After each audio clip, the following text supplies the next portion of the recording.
As our tradition goes, we would like to invite our students for reciting.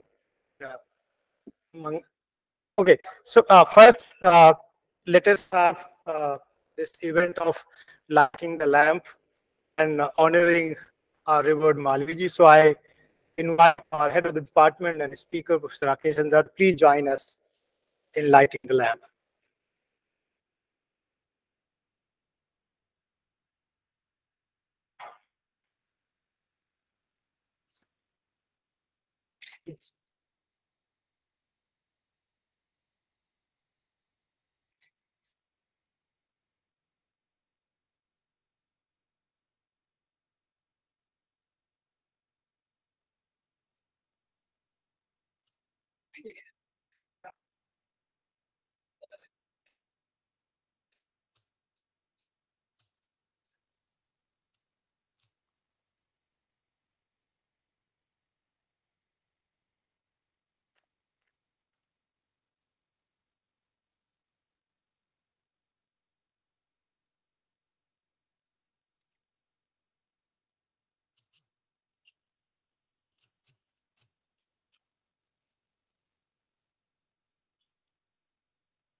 Now I request uh, Kajol and Sneha to please recite. Yes. May I request Vikas first to recite the Mangalacharan? Thank you. ॐ सहना ववतु सहनौ भुनक्तु सह वीर्यङ्करवावहै तेजस्विनावधितमस्तु मा विद्विषावहै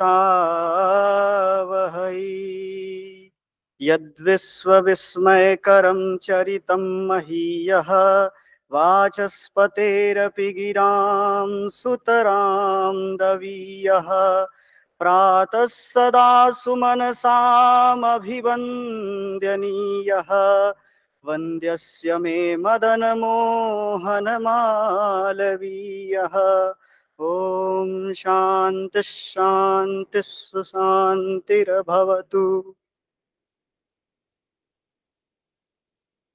Thank you, Vikas, for beautiful recitation.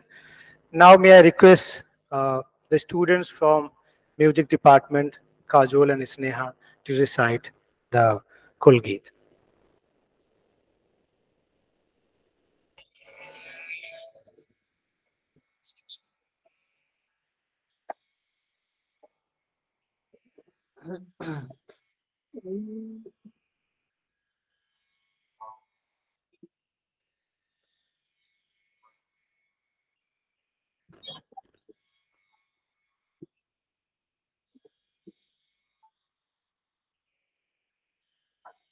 मधुर मनोहर अतीव सुंदर ये सर्व विद्या की राजधानी राजधानी मधुर मनोहर अतीव सुंदर ये सर्व विद्या की राजधानी राजधानी ये तीनों लोग सिनारे काशी सो ज्ञान धर्म से बसे है गंगा के रम्य तट पर ये सर्व विद्या की राजधानी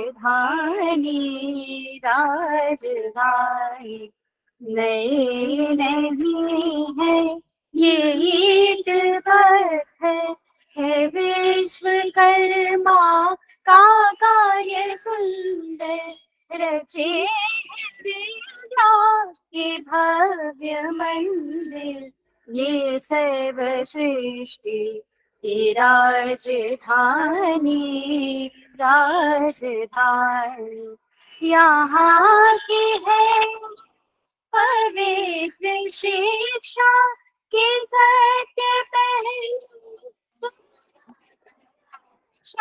बेटे हरे चंद्र थे यहीं पर ये सत्य शिक्षा की राजधानी राजधानी वेदेश्वर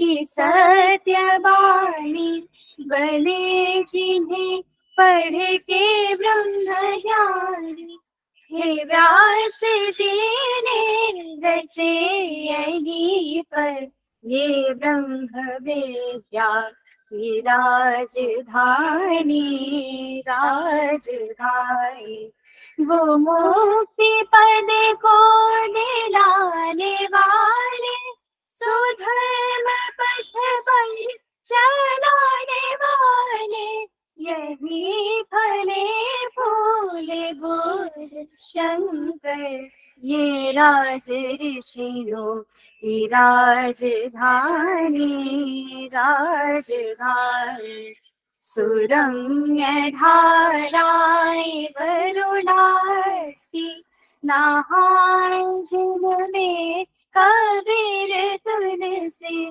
भला हो कविता का क्यों न आकर ये वाग विद्या की राजधानी राजधानी विविध कला अर्थ शास्त्र गायन गणित खनिज और सायन प्रतीचि प्राचीन का मेल सुंदर ये विश्वविद्या की राजधानी राजधानी ये मानवीय जी के देश भक्ति ये उनका संदेश ये उनके शक्ति ये मानवीय जी के देश भक्ति ये उनका संदेश ये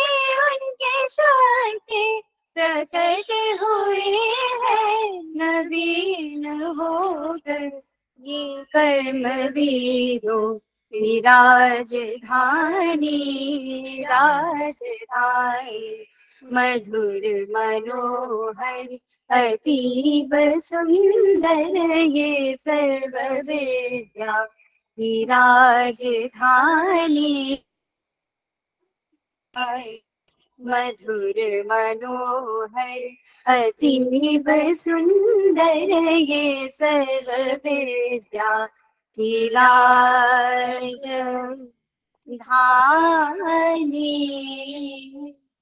राजधानी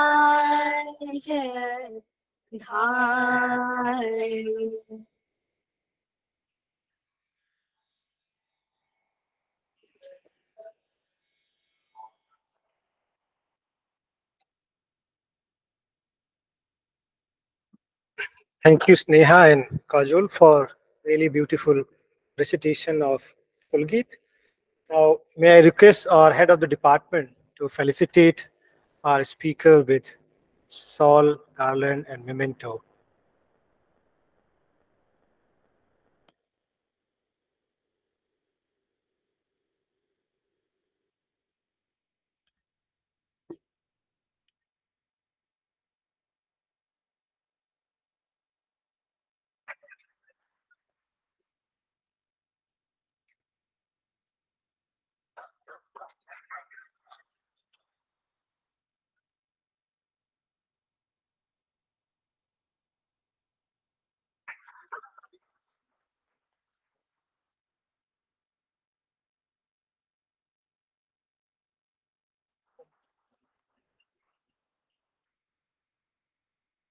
Now I invite our head of the department to deliver a formal welcome address. Sir.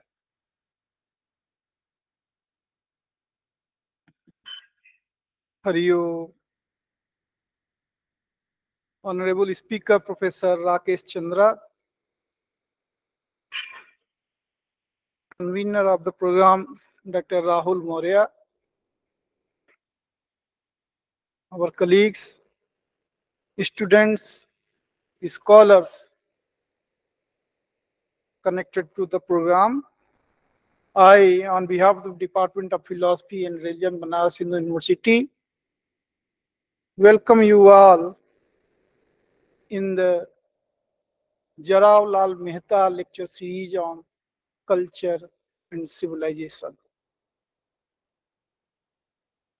Friends, this is really a great privilege for us that Professor Rakesh Chandra is here today to deliver a lecture in Jarav Lal Mehta lecture series on culture and civilization. As you know, Jarav Lal Mehta was associated with this department. In fact, he was one of the most outstanding philosophers of later part of 20th century. He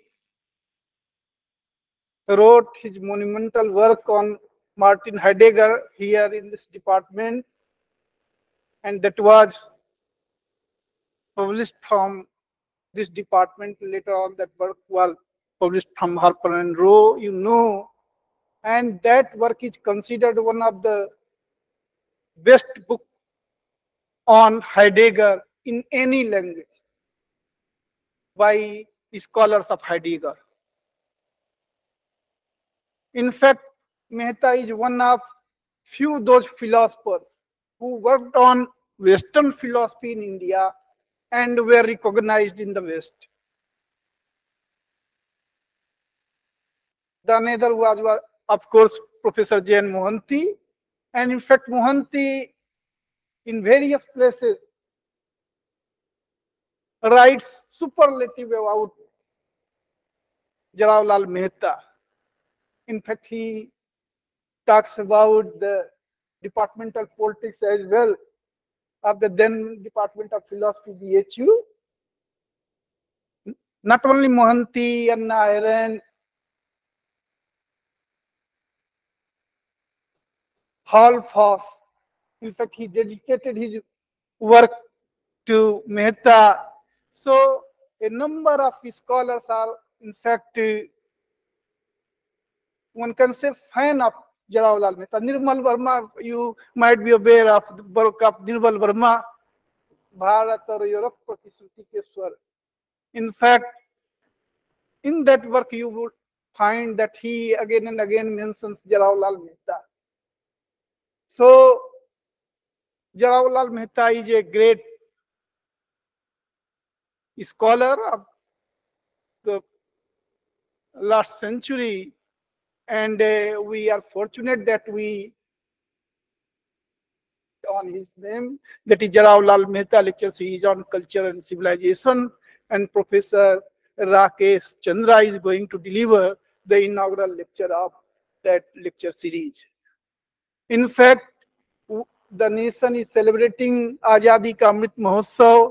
In that Mahotsav, we launched 3 lecture series, TRB Murthy lecture series on Buddhism, Radhakrishnan lecture series on philosophy and religion, and Jarav Lal Mehta lecture series on culture and civilization. All these 3 scholars were associated with BHU. We have already successfully organized the lectures under TRB Murthy lecture series. Professor Mohanta, Professor H.S. Prasad, Professor A.D. Sharma, they delivered lecture in that lecture series. Then Professor A.K. Rai delivered lecture in Radhakrishnan lecture series on philosophy and religion. 2 more lectures are to be delivered very soon by Professor R.C. Pradhan and Professor P.R. Bhatt And then in this lecture series on Jawaharlal Mehta lecture series on culture and civilization, Professor Rakesh Chandra is going to deliver the first lecture. Other lectures would be by Rajneesh Suklaji, Professor Paneer Selvam, and other scholars. So we are really fortunate that Professor Chandra has accepted our invitation to deliver the lecture in this series. And his topic is very interesting. I think you would enjoy his lecture. I welcome Professor Rakesh Chandra in the seminar hall. I also welcome Professor Devrat Chaubeji, who is present here in the seminar hall. Professor Geeta Manakdala, who is present online. Professor G.P. Das, Dr. Prasant Sukla, Dr. Dharmajang, and other scholars who are present online. I welcome all these scholars. I also welcome Misraji in the seminar hall and other students, faculties. I welcome you all. I hope you would enjoy the lecture. Thank you. Thank you, sir. Now it's time to introduce our speaker. Though Professor Chandra doesn't need any introduction, we all know him very well, but it's our responsibility to introduce him formally, and he has extensive uh, CV. And Professor Rakesh Chandra is currently Dean Academic Affairs, Lucknow University, is a member of the Indian Council of Philosophical Research, was Dean Students Welfare, and has been the former head and Department of Philosophy and Director, Institute of Women Studies, Lucknow University. He has been a consultant with UNICEF on primary education and child labor.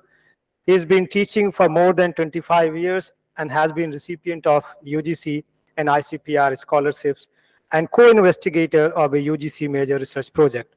He has actively supported gender-specific programs of UNDP, SIDA, AGE, and Oxfam in India and Nepal. He co-authored the State Plan for Education in UP in 1997. He co-authored the UNDP Gender Report for UNDP in 2008 and authored the Country Report on the Status of Women Empowerment for DFID. He prepared the Gender Development Index with a special reference to quality of life under the Center of Excellence Scheme for UP in 2009. Presently, he is working on a project, Truth, Region and Justice, who is also under the Center of Excellence Scheme for UP in 2011. He has worked with Dalit communities for more than 10 years in Barabanki district, supporting a girls' education initiative. He has worked with primary school teachers of UP in 28 districts for augmenting joyful learning. He has conducted several refresher courses in philosophy, cultural studies, and women studies. He also co-authored 2 papers on gender bias in textbooks, which were partially instrumental in charge of DPEP textbooks in UP. He has written 4 teaching training manuals in the area of philosophy of language, epistemology, and feminism. He has a book, chapters in more than 8 volumes, and several publications in journals including JICPR. He has been working with civil society organizations like Seva, Suraksha, Mahila Samaksha, Istri Shakti, Navjyoti, and he has been involved with teachers training from early childhood to higher education. He has lectured on philosophical analysis, feminist inquiry, human rights, and subaltern consciousness in many universities. Recent publications include Necessity, Identity, and Conceptual Structures, New Royal Book Company, Book 2006, Domestic Violence Against Women in India, Madhav Books, Perspectives on Wittgenstein, Unsayable, Meaning and Reference from Allied Publications, Language and Mind from Decent Books, Musings on Philosophy, and Modernity and Problem of Cultural Identity. So thank you so much, sir, for being with us. Now, may I request you to please come and deliver your talk. Thank you.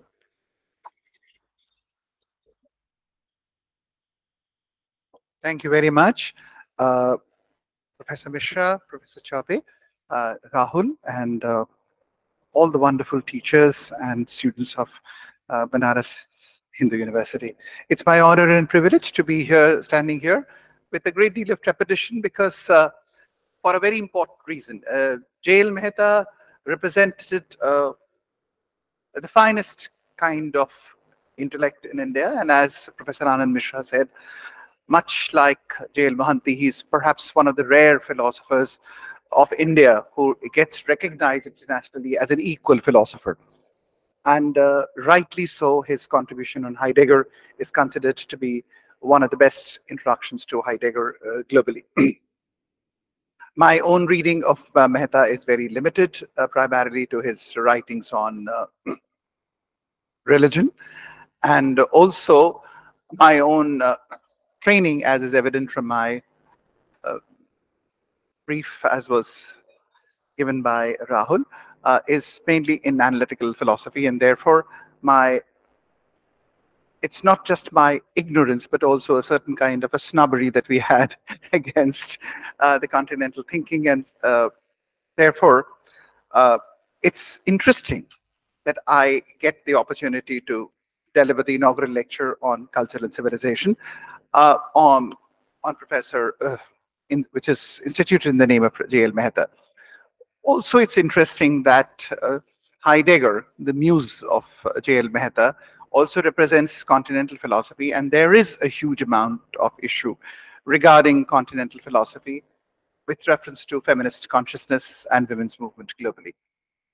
What I would want to do in the course of my interaction with you is actually I had two very long papers which I had thought that on which I thought that we should deliberate, especially with reference to culture and civilization, and which deal with questions which are related, one, to multiculturalism, two, to the question of feminism, three, to the question of the engagement of multiculturalism and feminism, and then to the larger question, the fourth question, is that do feminism and multiculturalism make a correct kind of attack on philosophy in general, and analytical philosophy in particular, also continental philosophy, which shares with analytical philosophy the same kind of global foundational thinking.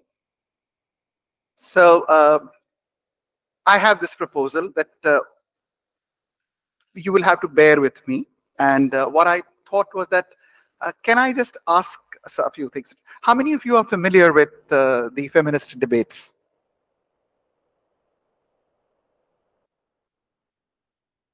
And do you all, are you familiar with the questions of feminism and its questions to philosophy?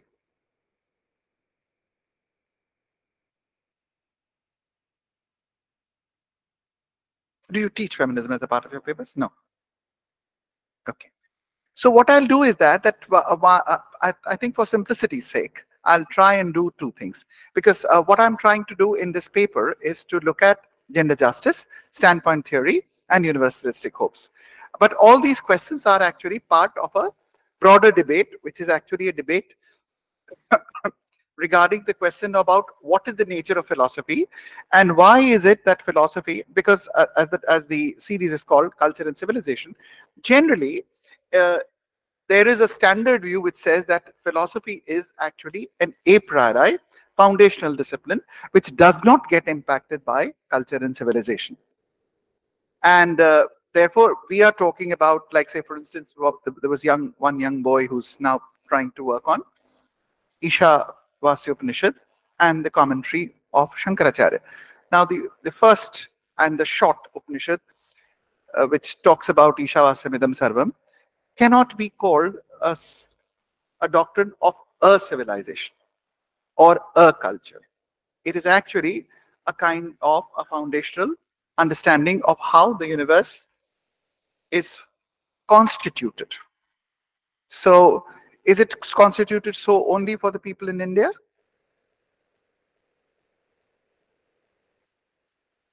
And and this is, in fact, has a very strong kind of a contemporary ring also, because right now a lot of debate is going on about Indian civilization, Indological studies, etc., etc.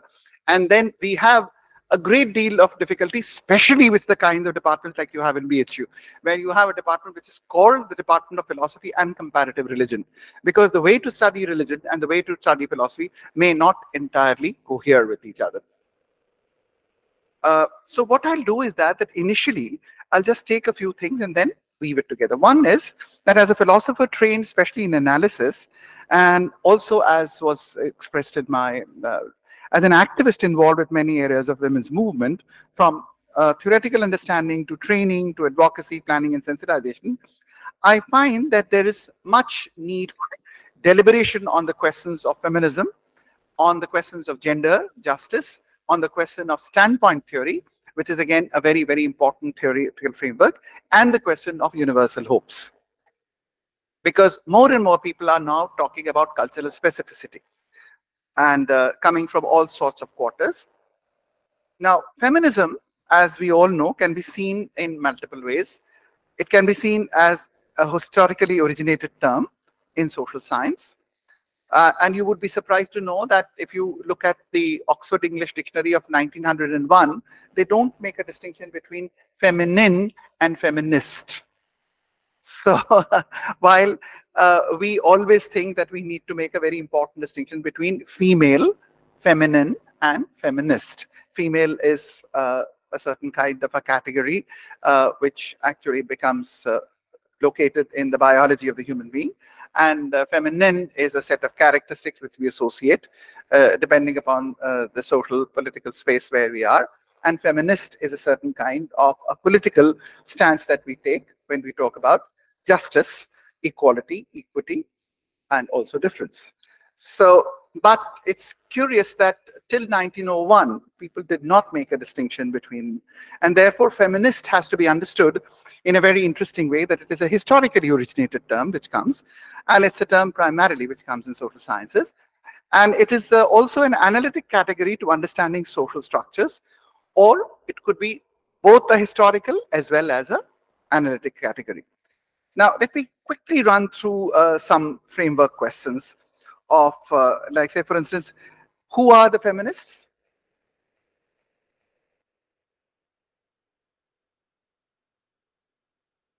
I think all of us are feminists. Is it true? No. No? Who is not a feminist here?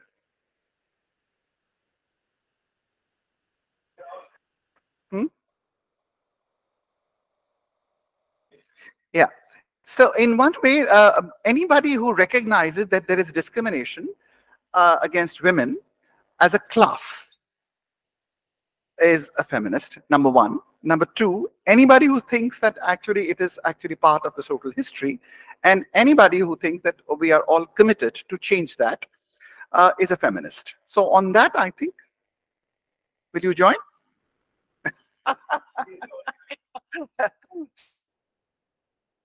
Peculiar men-hating creatures. Feminists are those who understand the fact that there is a discrimination in society on women as a class. Men are discriminated. Men are discriminated. Poor men are discriminated by rich men. Upper caste, lower caste men are discriminated by upper caste men and women both. The colored people are so men are also discriminated. But men are not discriminated as a class. Women are discriminated as a class, as being a membership. So apart from the other distinctions, they are discriminated as a class, number one. Number two, that this is historical, socially constructed. Number three, we are all committed to change that. So that's what makes us all feminists. So I'm very happy that BHU turns feminists. Then what are the kinds of questions that the feminists are asking? We'll quickly say that there are three questions that they're asking. The first question that they're asking, that what causes the subjugation, oppression, and humiliation of women? And for that, there will be different answers. Some people, for a very long time, continue to say that it is biology, that why women are subjugated. Some people said it is because of culture. Some people said that it's because of both. Some people said that it's because of capital or private property, and so on and so forth. The different kinds of answers are given to the first question. पूछते हैं से भी सब पूछते बार बार कि भाई आपकी कोई तो बात होगी, आपको बार बार क्यों आके कभी तुर्क ने मार के चले गए, फिर डच मार के चले गए, फिर पोर्चुगीज मार के चले गए, फिर उसके बाद फिर अंग्रेज मार के चले गए, फिर अब आपको अमेरिकन मार रहे हैं. So there must be something wrong with you. So why is it that women as a class are humiliated everywhere? So everybody wants to have an answer. Just as they say that why are the people so colonized and so on. So and then you have to have answers. So the first question that you want to answer is that what is the reason for it? The second is that what is the kind of world that you want? Do you want a world wherein there is no distinction between men and women and everybody is the same? That's one ideal. The second is that no, we do not want that all men and women must be alike. We want different but equal. So men are not women and women are not men, but we want equal treatment. The third is, again, which has come more so, and I think for all philosophy students know it better than the rest, which has come more into focus because of the ethics of care. Carol Gilligan and the others, and they are saying कि आपने इतने ज़माने तक you had actually given the male idea of justice and fairness and objectivity and passed it that that is the objective idea, and that you had said that women are emotional and caring and loving, which is a feminine nature, and we should actually keep it out of the public sphere. And you will find that very clearly done in case of Rousseau, that the realm of the private is actually the realm of the love and care. Women are not capable of justice, as also Kant would say, and because the justice is the realm of impartiality, women can't be impartial. They are so loving and caring. Now, this kind of theorization said that care is opposed to justice. Loving and compassion is opposed to impartiality. Now, a third view is saying that what we have done so far in this world is that in the name of impartiality, in the name of justice, we have actually represented a certain kind of a cold power model of public life, wherein the men have taken the idea of control and power, and they control other men, they control women, they control children, they control nature, and they draw everything out of it for their own purposes. So Veer Bhogya Vasundhara types. So that is the kind of thing which is problematic. And therefore, why can't we actually now develop a world which is feminine? Because this feminine world of care, love, and will be a world which is better for women, which is better for children, and which is also better for nature and men. So the third ideal is that we should actually, instead of having the sexless world or men and women be equal, why can't we really make a caring world, which would be in one sense feminine? The third question which they are asking is, how do we get there? So once we have found out what the reasons for women's subordination are, second, we have decided what is the kind of world that we want to have, then the third question would be, how do we get there? So this is the kind of three sets of questions that they're asking. And we know that these questions are differently answered by different people. One taxonomy is that we take the first wave, second wave, third wave feminism. So the first wave feminism is supposed to be saying that we are all interested in equality. The second wave feminism is saying that no, equality is not enough. We are actually talking about equity, that we want participation. And the third wave feminism is saying that actually what we need to also cognize is the fact of difference. So the black slave woman, because you know that is what you find. आप लोग सब आज भी अगर if I say कि एक poster बनाइए women empowerment, तो सब कहेंगे अब तो कल्पना चावला आ गई है, अब तो औरतें बाहर आ गई, etc. etc. Now जो औरत सड़क पे झाड़ू लगा रही है और जो खेतों में खेत कर रही है, जो रोज मजदूर जा रही है, वो तो कह रही है मैं तो रोज ही बाहर जा रही थी, आप अब अपने घर से निकली हैं, मैं तो रोज ही जा रही थी और आपके घर में भी काम कर रही थी, उसके घर में भी काम कर रही थी, उसके पीठ पे. So you are not taking us to be persons at all. So the black women were saying that this is actually a white middle class women's movement, which is saying that coming out of the home is actually woman empowerment. For many of us, many of the poor women, many of the black women, sitting at home was supposed to be one great luxury, which they would never have because of their poverty and their difficulty. So the question is that what is it that you would like to say in terms of differences? So the Brahmin woman in a particular village, the Kshatriya woman in a particular village, like the Kathavachak women in, say for instance, in Tamil Nadu, had a certain kind of predicament, which is described by in certain papers, कि जब लोगों ने सबने अपने घर के अंदर अंदर they started, अब सत्यनारायण की कथा कोई जना पंडित को बुलाता नहीं, वो अपने खुद ही कर लेते हैं, या अपने टेप रिकॉर्डर के ऊपर चार फूल रख के अपनी पूजा कर लेते. So the Kathavachak has no job. Now when the Kathavachak has no job, but since he's a Kathavachak Brahmin, he can't also go and work in the field of the other person. So the poor women had to do certain things. But since they were Brahmin women, they were not allowed to go out.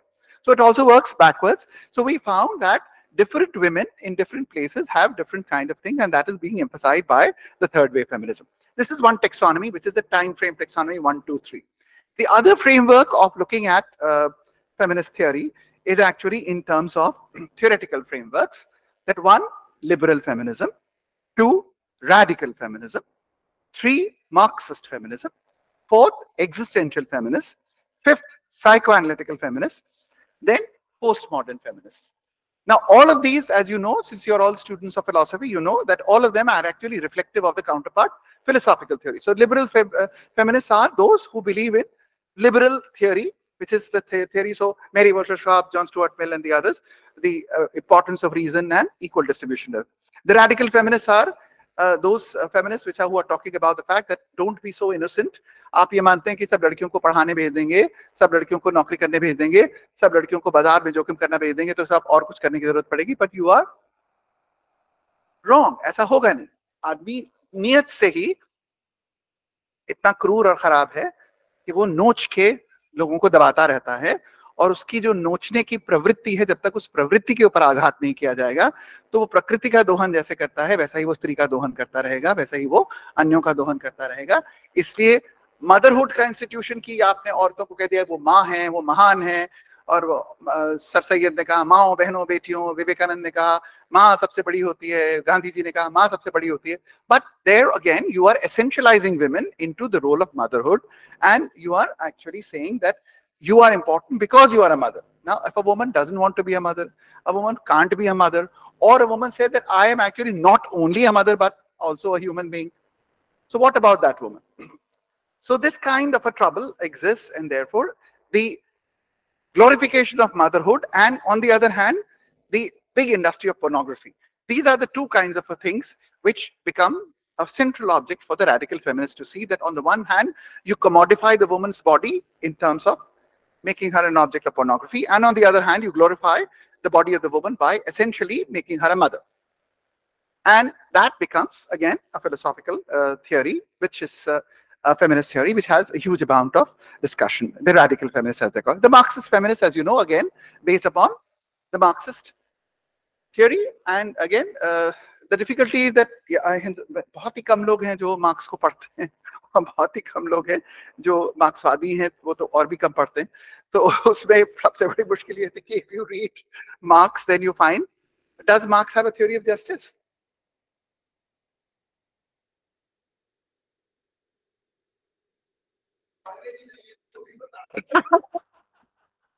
It's very interesting to see that Marx rarely talks about justice.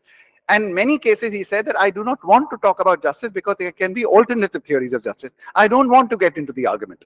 Just as exactly the way in which Ambedkar says, I do not want to go into philosophy of religion. I'm not interested in argument. I'm actually directly interested in headlong the transformation of society. But nonetheless, one of the things with the Marxist theory, especially coming from Engels and Marx's work, is that private property is the reason for women's subjugation. And if private property were to be eliminated, then things would be all right. Also, the other thing is that when Marx says that in the industrial society, women have been reduced from the producer to only a reproducer. क्योंकि आप जैसे देखते हैं, जैसे for instance you are in Varanasi. I don't know about Varanasi in particular, but in many cases, say for instance in Lucknow and Barabanki and also in Chanderi, the weaving community which weaves cloth, in that both men and women are weavers. And तो औरतें भी बुनती हैं, और यहाँ औरतें बुनती नहीं हैं, शायद बहुत कम बुनती हैं, लेकिन चंदेरी में बुनती हैं और बाराबंकी में भी दरहरा वगैरह में बुनती हैं.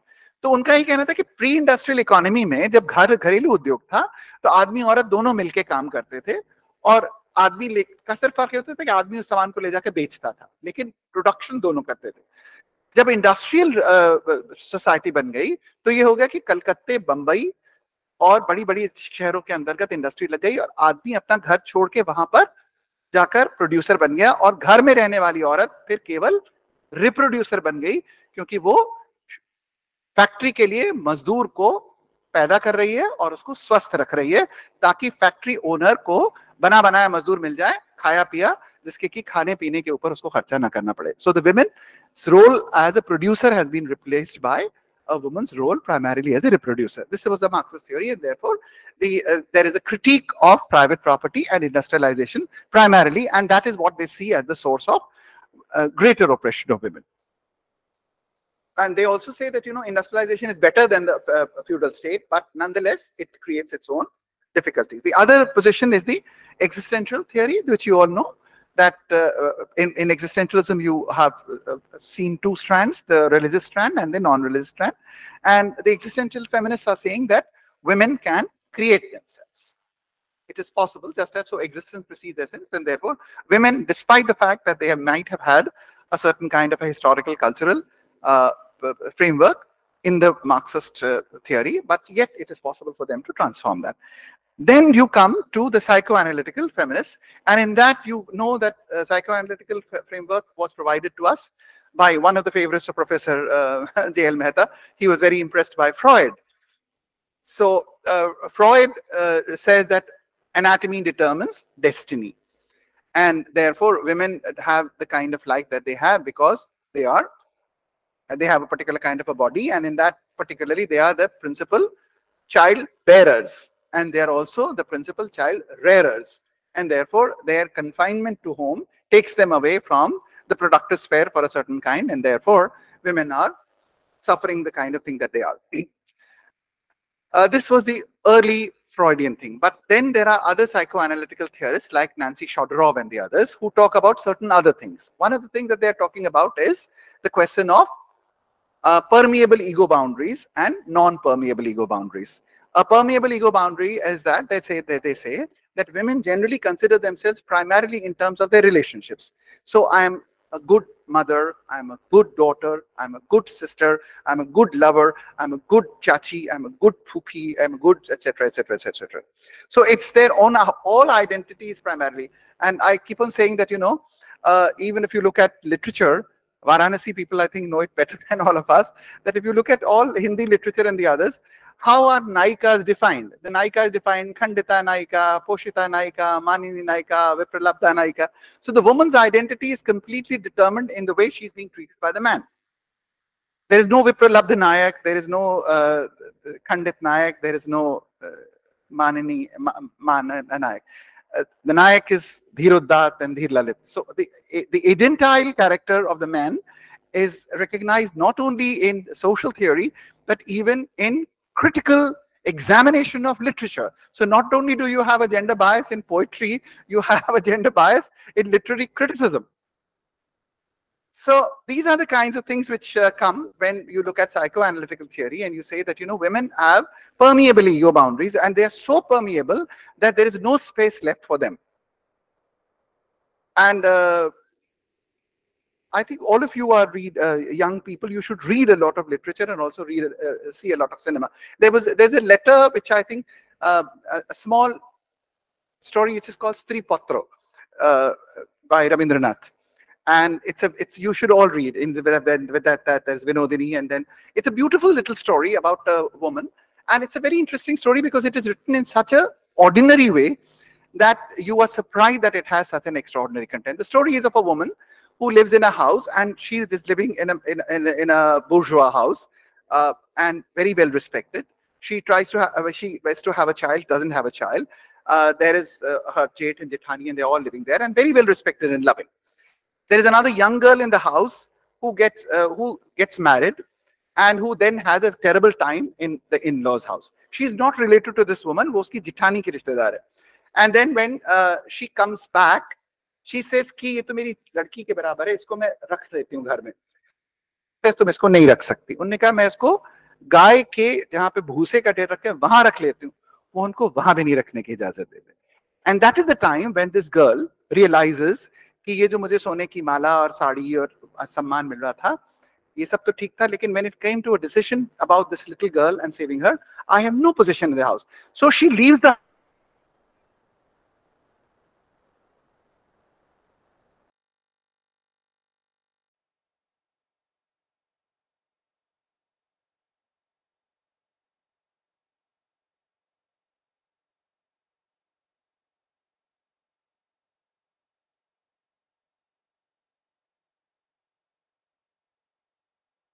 bhabhi, bhabhi, ma.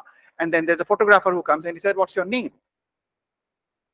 And I must share this experience myself, that I remember when I was teaching in one of the houses in Lucknow in an adult literacy program. This was Amritlal Nagar's house, and I used to go there after my university at 2 o'clock and then be there for 2 hours and teach some children and women and the others, trying to bring in some kind of social consciousness. And I remember one girl did not come, and 20-25 din tak nahi aayi, phir aayi wo. And then she came back and she suddenly said, Bhaiya, Bhaiya. I said, Mera naam Saraswati hai. I said, okay. So I was surprised that why is she saying that. She said, no, Ramavati. She said that, आपने मेरा नाम पूछा था, पर मेरी 8 साल की उम्र में शादी हो गई थी, तब से सब लोग मुझे रमेश की बहू कहते थे, उसके बाद बच्चे हो गए तो फलाने की अम्मा कहते थे, तो I had forgotten my name. आपने जब मेरा नाम पूछा तो मैं वापस घर गई, and I asked my father कि मेरा नाम क्या है. And if you look at the UN Charter, the Child Rights Charter, the first right of the child is right to a name and nationality. So the denial of women's own names. So Nancy Shodorov is talking about this denial of subjecthood and permeable ego boundaries. And she said that, that's the kind of issue. So psychoanalytical feminism, lots of talk. Then there is this question of postmodern feminism, which talks about women are not a monolith. Every woman is not a feminist. There are multiple voices, and each one of them needs to be legitimately looked at. So this is one taxonomy. So one is a timeline, first wave, second wave, third wave. Second is based upon ideological framework. And there's also a third taxonomy, which is based upon sometimes geographical region. So you say the Afro-American feminists. So particularly the black women who are in America. And then you also talk about the Southeast Asian feminism. क्योंकि कई बार यहाँ पर हिंदुस्तान में ये बात होती है कि अंग्रेजी बोलने वाली बाल कटी औरतों का मूवमेंट है फेमिनिज्म, तो उनको ये बताना बहुत जरूरी होता है कि हिंदुस्तान और पाकिस्तान में खासतौर से जो मूवमेंट हमारा फेमिनिस्ट मूवमेंट चला और वुमेन्स मूवमेंट चला पिछले खासतौर से 70 साल में, वो सबसे गरीब औरतों का था और ज्यादातर अनपढ़ और दलित औरतें थी.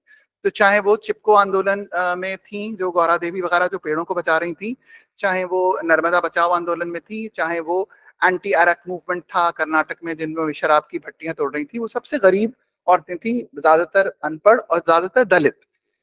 तो ये कोई पढ़ी लिखी, उनके बारे में पढ़ी लिखी औरतों ने बात करी या उनके साथ पढ़ी लिखी औरतें खड़ी हो गई, ये एक अलग सवाल है. और लाइमलाइट में हो सकता है अखबार वालों ने उनकी जगह उन औरतों से सवाल करा, that's another story. But again, so Southeast Asian women feminism, the feminist movement in of the black women. So it's also sometimes divided in giving. All of that is that all these kind of distinctions sometimes seem very peculiar in philosophy, because in philosophy we never do this. Sometimes we talk about German idealism. Sometimes we talk about continental philosophy. And again, we all know that continental philosophy is such a bad title. It's such a bad misnomer. क्योंकि जो सबसे क्योंकि हम लोग क्या oppose करते हैं, continental philosophy और एनालिटिकल फिलॉसफी. एनालिटिकल फिलॉसफी किसने बनाई थी? फ्रेगे ने. फ्रेगे कौन था? जर्मन. उससे पहले उनका सबसे बड़ा बाप कौन था? कांट. वो कौन था? ऑस्ट्रियन. सारे बाकी जितने भी ये लोग थे, ये सारे के सारे ऑल अनलेस अगर वहां पे हिटलर ना आया होता तो ये सबके सब जर्मनी में तो रह रहे थे. They had to flee from there and then move. Many of them went to Oxford. और जब वो ऑक्सफोर्ड में गए तब उनका कोई कॉमन एजेंडा भी नहीं था. So the divide between analytical and non-analytical is not actually a geographical divide at all. So it's not the continental versus the versus the Anglo-American philosophy, as it was called. It's an absolute falsehood. So also here we look at different feminist taxonomies, and some ideas have cultural, contextual, and significance of some of the foundational. Now, what I want to say is that this has some implications, and the questions are that how does philosophy, which is an a priori discipline, which is an analytical discipline, engage with these kind of things? And many times the feminists raise 2 or 3 kinds of questions against philosophy. One, they say that philosophers all over the world have said very unkind things about women. So beginning from Plato and Aristotle to Kant, to even Wittgenstein, I think with very few notable exceptions like John Stuart Mill, Jeremy Bentham, and Russell, I think almost all philosophers have said absolutely horrible, unacceptable things about women. And I don't know, much similarly, maybe if you look at the Indian philosophical system, maybe you may find certain things. I am not referring to that. I leave Dr. Mishra to explore and tell us about that. But that's one. The other view is that philosophy privileges reason, and thereby the very nature of philosophy is gender biased. Because you are talking about a priori, foundational, rational inquiry, thereby structurally you are eliminating emotion, and you are saying women are emotional, and therefore you are relegating women from that. So that's the second view. Now, these kinds of things are there, and in 16th and 17th century, much of the political practice in Europe and England, and a lot of political thought laid also emphasis on the sovereign power of the state as a factor independent of social life, and in principle not restrained. So they were talking about an unrestrained society. It's only that after John Locke that you find that the individual becomes primary. You know, this is one distinction which I think is a convenient distinction which can be debated, but nonetheless, this is a distinction which sometimes we made. Society is made for human beings. But before the 17th century, the idea was that society and state are meant for the convenience of individuals. But if there is a conflict between society, state, and the individual, we will stand with the state. It is only after the 17th century that this becomes the question that no, if there would be a conflict between the society and the state and the individual, we'll stand by the individual. And this kind of a thing is generally coming from John Locke, where the primacy of individual freedom was asserted. The suffrage rights, the legal equality with other safeguards of protection were institutionally demanded. And towards the end of the Middle Ages, the concept of sovereign state and individualism became central to the debate. But this is something very, very, very interesting. कि जब ये debate हो भी रहा था, तब भी of all the groups, and this is what I am quoting, of all the groups excluded from full citizenship, none was more stubbornly barred than women. This is written by Susan Mendes and Ellen Kennedy. Nor were philosophical arguments for exclusion from vote from legal equality so patently self-contradictory and archaic in any other case. In almost all respects, the theories of Adam Smith and Hegel, of Kant and Mill, of Rousseau and Nietzsche are poles apart. But in their treatment of women, these otherwise diverse philosophers present a surprisingly united front, the assumption that women's biological nature dictates and justifies her lack of political status, the belief that women's psychological nature is gentle, submissive, emotional, irrational. The insistence on confining women to the hearth and the home, the assertion that women are suited for rearing citizens but not for being citizens themselves, all these views are adopted by all these philosophers. And it is interesting that some scholars maintain, and this I think again is very interesting. Some people say कि public or private का distinction पुरानी society में था ही नहीं. But if you look at Plato, you see that Plato does principally make a distinction between the oikia and the polis.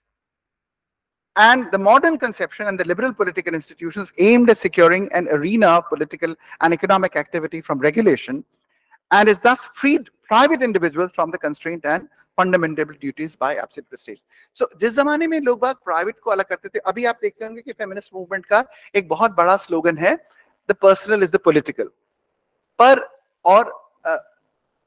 जब originally लोगों ने private realm को अलग करने की कोशिश की थी, तो उसका रीजन ये था कि they did not want a totalitarian state to actually impinge upon every aspect of your society. So now as feminists, we have a double task. One, we want to say that the personal is the political, that what is happening to me in my home is also subject to public scrutiny and public debate. On the other hand, I'm also asking for a personal space as a woman, what Virginia Woolf calls a room of one's own. So you're on the one hand wanting to claim privacy, and on the other hand, you are also wanting that no part of this private domain is actually left out of public moral scrutiny. And that is the interesting kind of a debate which happens regarding the public and the private within the realm of social theory and political theory. But did the divide between the private and the public help women? Two reasons realm of morality were created, and this is in fact very interesting. This is from Rousseau. The sweet, the gentle, and the amiable. This is the domestic realm. Sweet, gentle, and amiable. And the public is the great, the awful, and the respectable. So when Rousseau is saying कि लड़कियों को जब Emil और Sophie की education के लिए वो दो अलग अलग रेल्म बताते हैं कि एमिल को तो बाहर पब्लिक रेल्म के लिए पढ़ाओ और सोफी को डायनल कोर्स ऑफ नेचर, तो एक तरह से कोई भेदभाव करके किसी को पीछे नहीं छोड़ने की बात कर रहे हैं, wanting to say that let the woman remain in the sweet and the gentle and the amiable and not go into the great and the awful, though it is respectable. So he's not necessarily a villain, but yet he creates the two world theory, and he creates a world in which women are denied the education to become a fellow participant in the great, awful, and the respectful. And these were interpreted as male and female. Virtue was relocated within the family. Education and virtues were necessary for aspiring citizens, but educators were considered unworthy of citizenship. तो वो आप देखते ही हैं कि ये बात कही जाएगी कि नहीं, माँ पहली शिक्षक होती है, माँ आपको सिटीजनशिप वैल्यू देगी, ये सब कह रहे हैं, लेकिन माँ सिटीजन नहीं होती है. And this is very interesting. Some studies have happened because, you know, if you look at India's freedom movement also, आप कोई भी documentary देखिए, गांधी जी के पीछे हजारों औरतें, हजारों औरतें. After India gains independence, where are those women?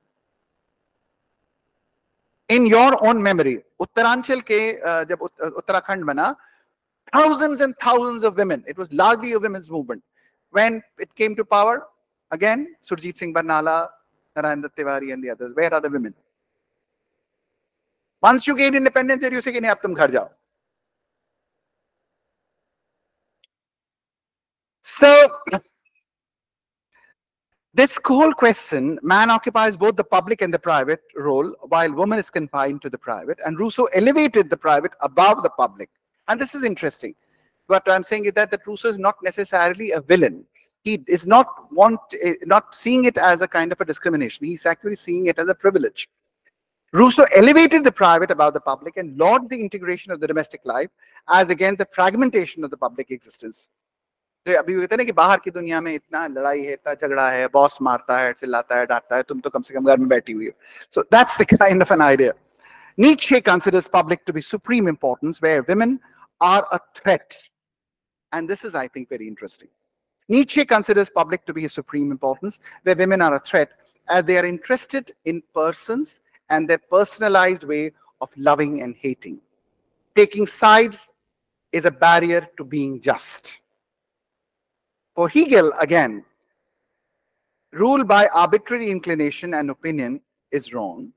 And Schlegel went on to say, love is a woman's calling. She is unable to experience it as a partial interest. And Kant too claims men must rule and women must rein them in.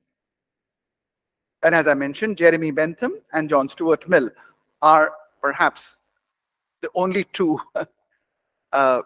notable exceptions. Kant, who again happens to be one of my very favorite philosophers. I read him for the past 35, 40 years, but he disappointed me hugely when I read his views on women. His views on women are really embarrassing, as rightly pointed by Susan Mendes. In the groundwork for metaphysics of morals, he emphasizes that moral principles must apply to all rational beings. But then he denies active citizenship to women, which he also denied to unpropertied members.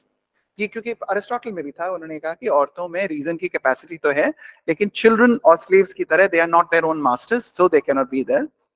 But Kant is worse. Kant is saying freedom of every member of society as a human being. This is important. Number two, equality of each with all others as a subject is important. Independence of each member of the Commonwealth as a citizen is important. But when you look at his book, a small book called Theory and Practice, he says, these laws establish the state, but not all have a hand in framing the law. Passive citizens are only auxiliaries without civil independence, and they must take orders from others. Servants of merchants are passive citizens, and so are women. Interestingly, passive citizens like apprentices and domestic citizenship can better themselves, and they can become active when they earn property. And they can become their own masters. Slave ne bhi apna kaam kara, paisa ikkatha kara kar liya. But in theory and practice, he maintains that being an adult male is essential. This is not allowed. And that being an adult male is essential, so women are excluded essentially, almost declared incapable of independence. And this, I think, is very disappointing. Although, again, we do not give up on Kant, because as feminists, we use Kant enormously in our women's movement and our women's struggle. Primarily, that argument which all of you have read in your BA ethics courses, treat everybody as an end in himself and not as a means to an end. That, I think, is very useful for us as in all struggles for people who are marginalized, in this case, women. So we don't give up on Kant, we also don't give up on Aristotle, but we recognize that actually as individual philosophers, they did have certain views which need to be examined. In marriage, again, this is a very interesting and troublesome area. In marriage, there is a recognition of reciprocity, but sex is treated as animal, and sometimes Kant speaks of women renouncing their equal status, but not always. Women obtain domestic dominance, but no political active role. The most embarrassing view on women's nature get expressed in Kant's anthropology. He speaks of women's coquetry to attract all men for self-protection. वो कहते हैं औरतें जो हैं वो आदमियों को लुभाती रहती हैं ताकि वो उनकी रक्षा करते रहें. Strangely, this is also a view which was held by Wittgenstein, and उस पर रसल ने उनको बहुत डांट लगाई. केसी इस बात से मुझसे बहुत गुस्सा होता था, but this is true. क्योंकि उनका भी ये मानना था कांट की तरीके से कि लड़कियां पढ़ने तो आती नहीं है, उनको पढ़ना लिखना नहीं आता. Much like many of the teachers today also say that. So he speaks of women's coquetry to attract all men for self-protection. He also warns against allowing women too much education. And Kant seems to elevate, and this I think is a very important remark by Susan Mendel, that Kant seems to elevate the practices of the 18th century to undeniable truths. Women are treated instrumentally by Kant. कि ये धारणा जो लोगों के मन में थी कि औरतें ऐसी होती हैं, इस बात को कांट स्थापित सत्य के रूप में घोषित कर रहे हैं. This is the trouble. औरतें ऐसी होती हैं तो बहुत सारे लोग, अगर वो ये कहते हैं कि जमाने में ऐसा माना जा रहा है तो ठीक है, but he saying this is the truth, and that is the trouble. Most students of philosophy consider utilitarianism as a historical ethical doctrine with many faults. And I know आप सब लोग जब utilitarianism पढ़ते हैं तो आप लोगों को ये बताया जाता है कि ये एक बहुत ही घटिया फिलोसॉफिकल थ्योरी. क्यों घटिया माना जाता है?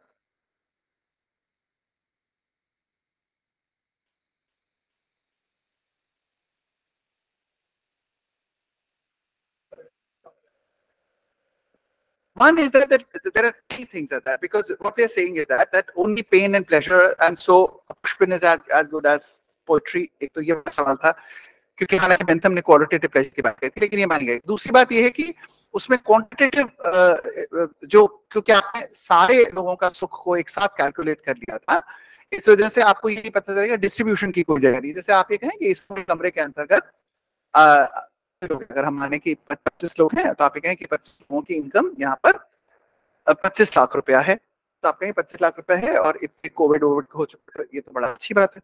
लेकिन उसके बाद फिर अगर ये माना जाए कि नहीं, 25 लाख रुपए में से 20 लाख रुपए उन लोगों के पास हैं जो सफेद कमीज पहने। तो ये पता चलेगा कि एक ये, एक वो, एक वो, एक वो, एक वो, ये आनंद जी और चौबे सर और 3 और बच्चे, इनके पास 20 लाख रुपए हैं, और बाकी सारे, तो तब आप ये कहेंगे कि ये प्रॉस्परस नहीं है, क्योंकि ये तो डिस्ट्रीब्यूशन का सवाल है। तो utilitarianism is not one, there are 2 or 3 troubles. One is that how do you calculate utility? 2, how do you add utility? 3, if the total sum is more, then you are not able to look at the questions of distribution. And then when you look at people like Chalmers and Drinks and the other, they say not only do we want to experience pleasure and pain, we also want to be the actors who bring in pleasure and pain. क्योंकि उन्होंने कहा कि अगर आपके brain में हम brain in the bat की तरह स्टिमुलेट करके यहाँ पे लगा दें 2 इलेक्ट्रोड्स और ये कहें कि आपको पूरे टाइम सुख होता रहेगा, तो आप मान जाएंगे। Not only do you want to experience pleasure, but you want to be the agent of getting that pleasure. है ना? क्योंकि आप जब आपसे कहते कि हिंदुस्तान की आजादी तो अंग्रेज आपको दे के चले गए थे, तो आपको कितना गुस्सा आता है। So achieving your pleasure, achieving your pain, achieving your thing is very important. So these are many kinds. And utilitarianism has also many other issues. But here is something which I think you need to look at very seriously with reference to women.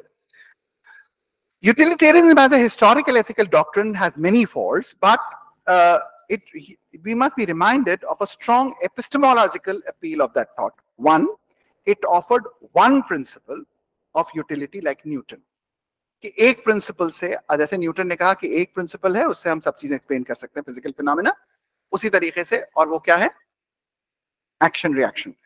यहां पर उन्होंने कहा pleasure and pain. Secondly, a new science of society could be built upon sensible experience of pain and pleasure which were empirically verifiable. किसको सुख हो रहा है, दुख हो रहा है, एम्पिरिकली वेरीफाइबल है। Third, ethics could now introduce quantification and become like science. So here was an explanation of how choices are made and also how they should be made. And men in the Baconian model could now make moral progress, and there is a discovery scope for improvement of moral reformation. Earthly happiness now finds ethics, law, and politics. And utilitarianism was not discussing being, being, non-being like this. They were actively engaged in the political platforms of popular action. And it's interesting that they were the first people who established colleges in England where women were allowed. Before that, women were not allowed in Oxford. Even Virginia Woolf writes that she was not allowed to enter, and she says that sometimes it is better to be locked out than to be locked in. So just as the laws of gravity apply to all, so the principles of utility apply to all, including women. और ये simple सा principal था कि अगर आप ये कह रहे हैं ना कि क्या प्रिंसिपल है, greatest good of the greatest number, तो अगर आपने औरतों को नहीं इंक्लूड करा तो ग्रेटेस्ट नंबर कहां से आएगा? बाय डिफॉल्ट उसमें कोई खास चैरिटी की बात नहीं थी. Similarly, so it extended itself to women, children, and slaves, and Bentham had tried to extend the system of universal benevolence. He argued that what matters for redressal should not be reason or voice, but suffering. कि जिसकी आवाज होगी उसकी बात मानी जाएगा, या जिसका जो रीजन होगा उसी को माना जाएगा, इसको ही थे. Suffering and happiness are objective units of moral science, and all utilitarians concern themselves with women. Ancient Greeks cared for pater familias, a man with family. Moderns like Locke cared only for single individuals, excluding women or subsuming their interests under men. Each one to count as one was manifest in women's equality. And Bentham thus is the father of historical feminism. He spoke in favor of women's autonomy and legal reform. Removal of barriers to women's unhappiness will augment total amount of human happiness. Now, this is one kind of thing which we need to remember about utilitarianism. It's interesting that reminiscent of Rousseau, Elizabeth Cady stated an important suffragists, however, want these moral creatures to exert their influence. यहाँ पर जो बात मैं आपके सामने एक और रखना चाहता हूँ वो ये है कि feminist discussion often contested the idea that more universal, abstract, impartial, and rational knowledge is problematic. And their own experience more closely mirrors reality. They offered an eye of more particular, concrete, partial, and emotional knowledge. Supporting a care-focused ethics, Carol Gilligan contests Freud and Kohlberg and gives a three-stage account of moral development from self-interest to others' interest to relational interest. And while some see a risk of essentialism, because अगर आप ये कहते हैं कि women are essentially caring, तो फिर बात ये होगी कि फिर आप उनको forever mothers and forever nurse बना के छोड़ देंगे, ये भी एक risk है. But Gilligan says that the contrast between care and justice is tenable, and whether we may contest that in case of conflict, impartiality is not a superior stance to a cultivated over perseveration. Women are caregivers and would perhaps keep them as forever mothers and nurses, and feminists have tried to introduce concepts like distorted and undistorted care, what we were talking about, manufactured and Sarah Roddick wants to encourage maternal thinking, which is both critical and caring. Now, it can appear that their diversity of feminist positions will perhaps bring nothing to public policy. And however, historically, it seems that modern day universalists like Anne Nice seem to draw much from the feminist movement.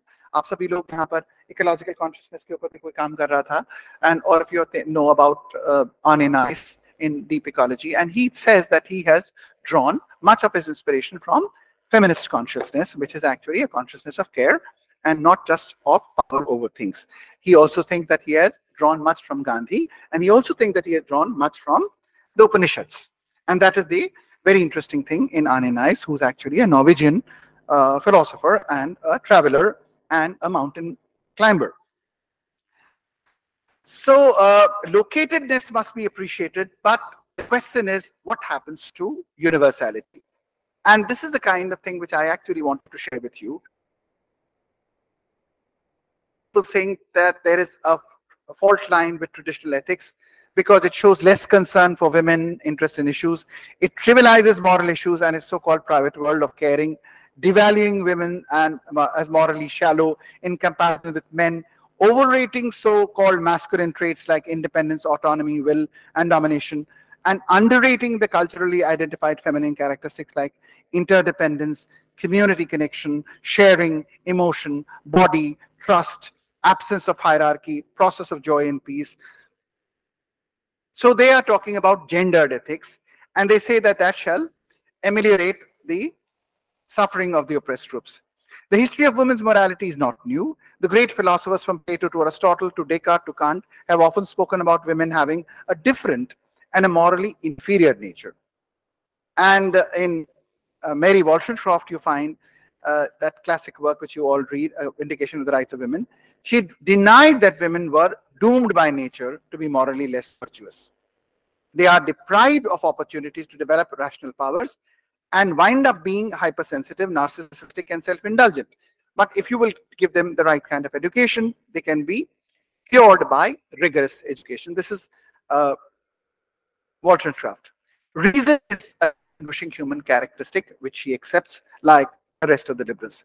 We need to also cultivate positive psychological states like gentleness,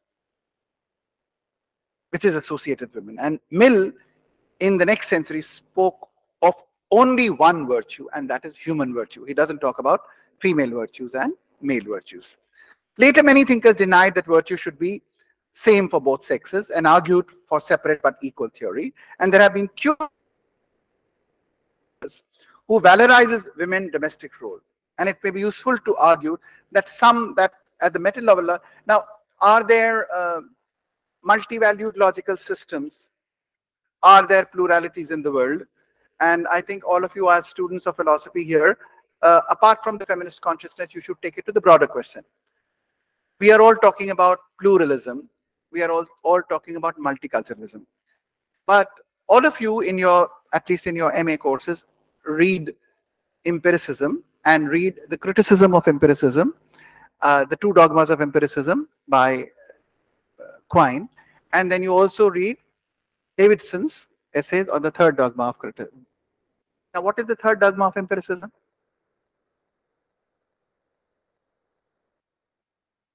The scheme content dichotomy. That there is a certain kind of a scheme in which people think.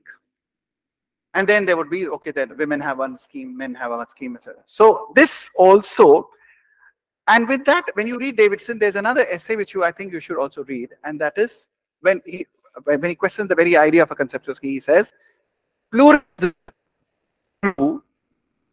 cannot be said, and if said, cannot be true. By pluralism, that there are views which are mutually isolated and cannot be expressed in each other's language. This cannot be said at all. Because the moment you say, then there's a way in which you can plot all of them. But if you say that there are multiple things which are incommensurable, then how are you saying that? Now, this general theory of philosophy of language about pluralism should also then be addressed to the question that men and women have incommensurable ways of looking at the world. Because this again is something which I want to say, and I'll say that in a short while, is this question. Some people are saying, and I think rightly so, because they are very tired of their movement when men and structures of power have not heard, कि औरतों की बातें तो आदमियों को समझ में नहीं आ सकती, दलितों की बातें तो अपकास्ट को समझ में नहीं आ सकती, अश्वेतों का दुख तो श्वेत लोगों को समझ में नहीं आ सकता. Now you are all young philosophers.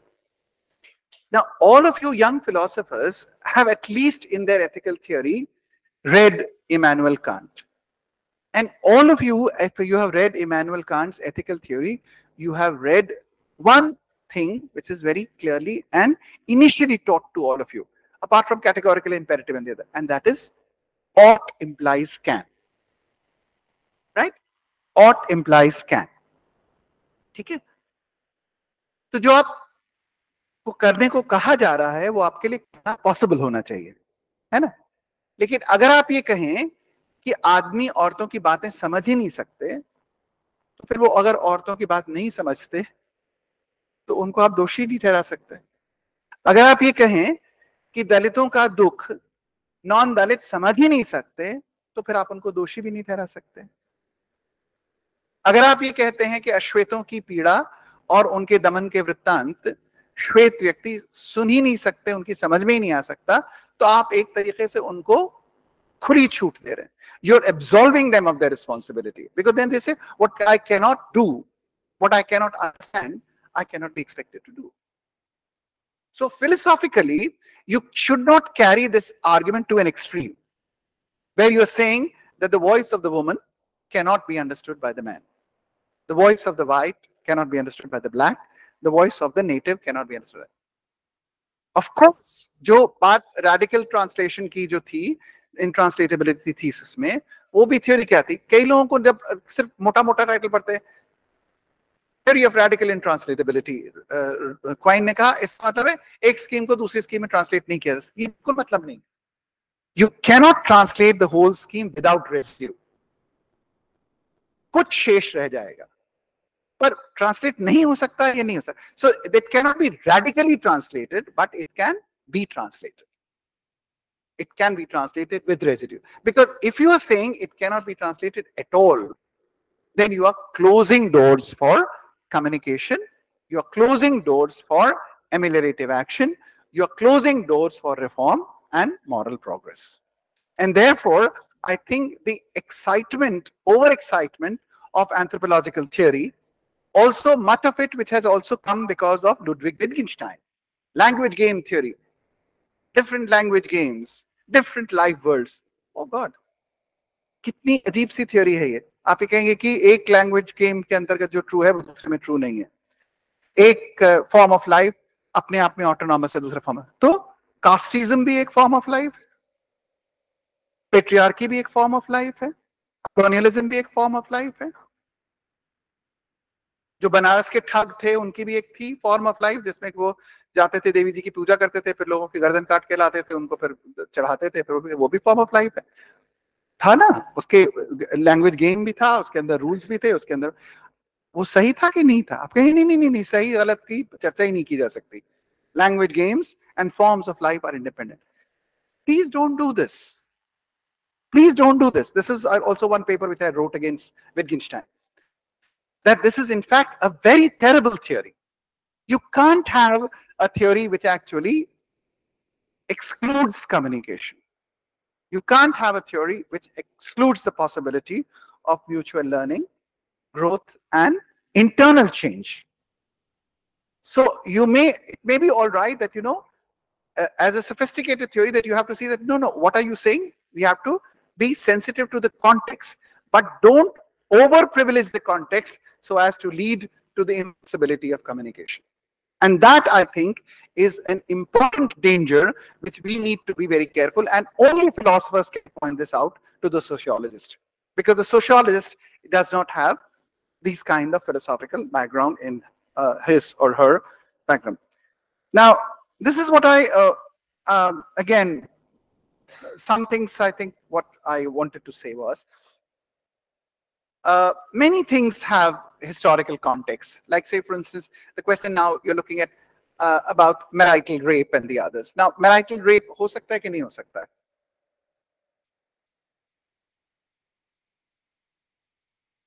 अब हिंदुस्तान का लॉ अभी तक उसको रिकॉग्नाइज करने में परेशान हो रहा है, क्योंकि आपका एक दूसरा लॉ है जो कहता है रेस्टोरेशन ऑफ कॉन्जुगल राइट्स. चोर को भी वो रेस्टोरेशन ऑफ कॉन्जुगल राइट्स होगा. बीवी कहीं चली गई तो उसको खींच के लाया जाएगा आदमी के पास वापस. Now, these kind of questions have traditional and modern laws regarding dissolution of marriage. In case of impotence, कि आदमी अगर impotent है तो आप शादी डिसॉल्व कर सकते हैं. ये वाली बात मॉडर्न लॉ भी अलाउ करता है और मनुस्मृति भी अलाउ करती थी. पर जब इसका उल्टा होता है तो हम लोगों को तकलीफ होती है कि नहीं? बांझ कह के किसी औरत को निकाल देते हैं तो, या दूसरी शादी करते हैं तो आपको अच्छा लगता है?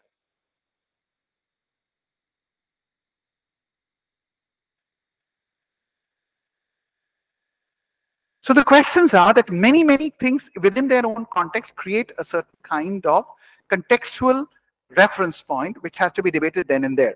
But the larger philosophical point is that are we going back to the principles of impartiality or not? Are we going to the principles of universality?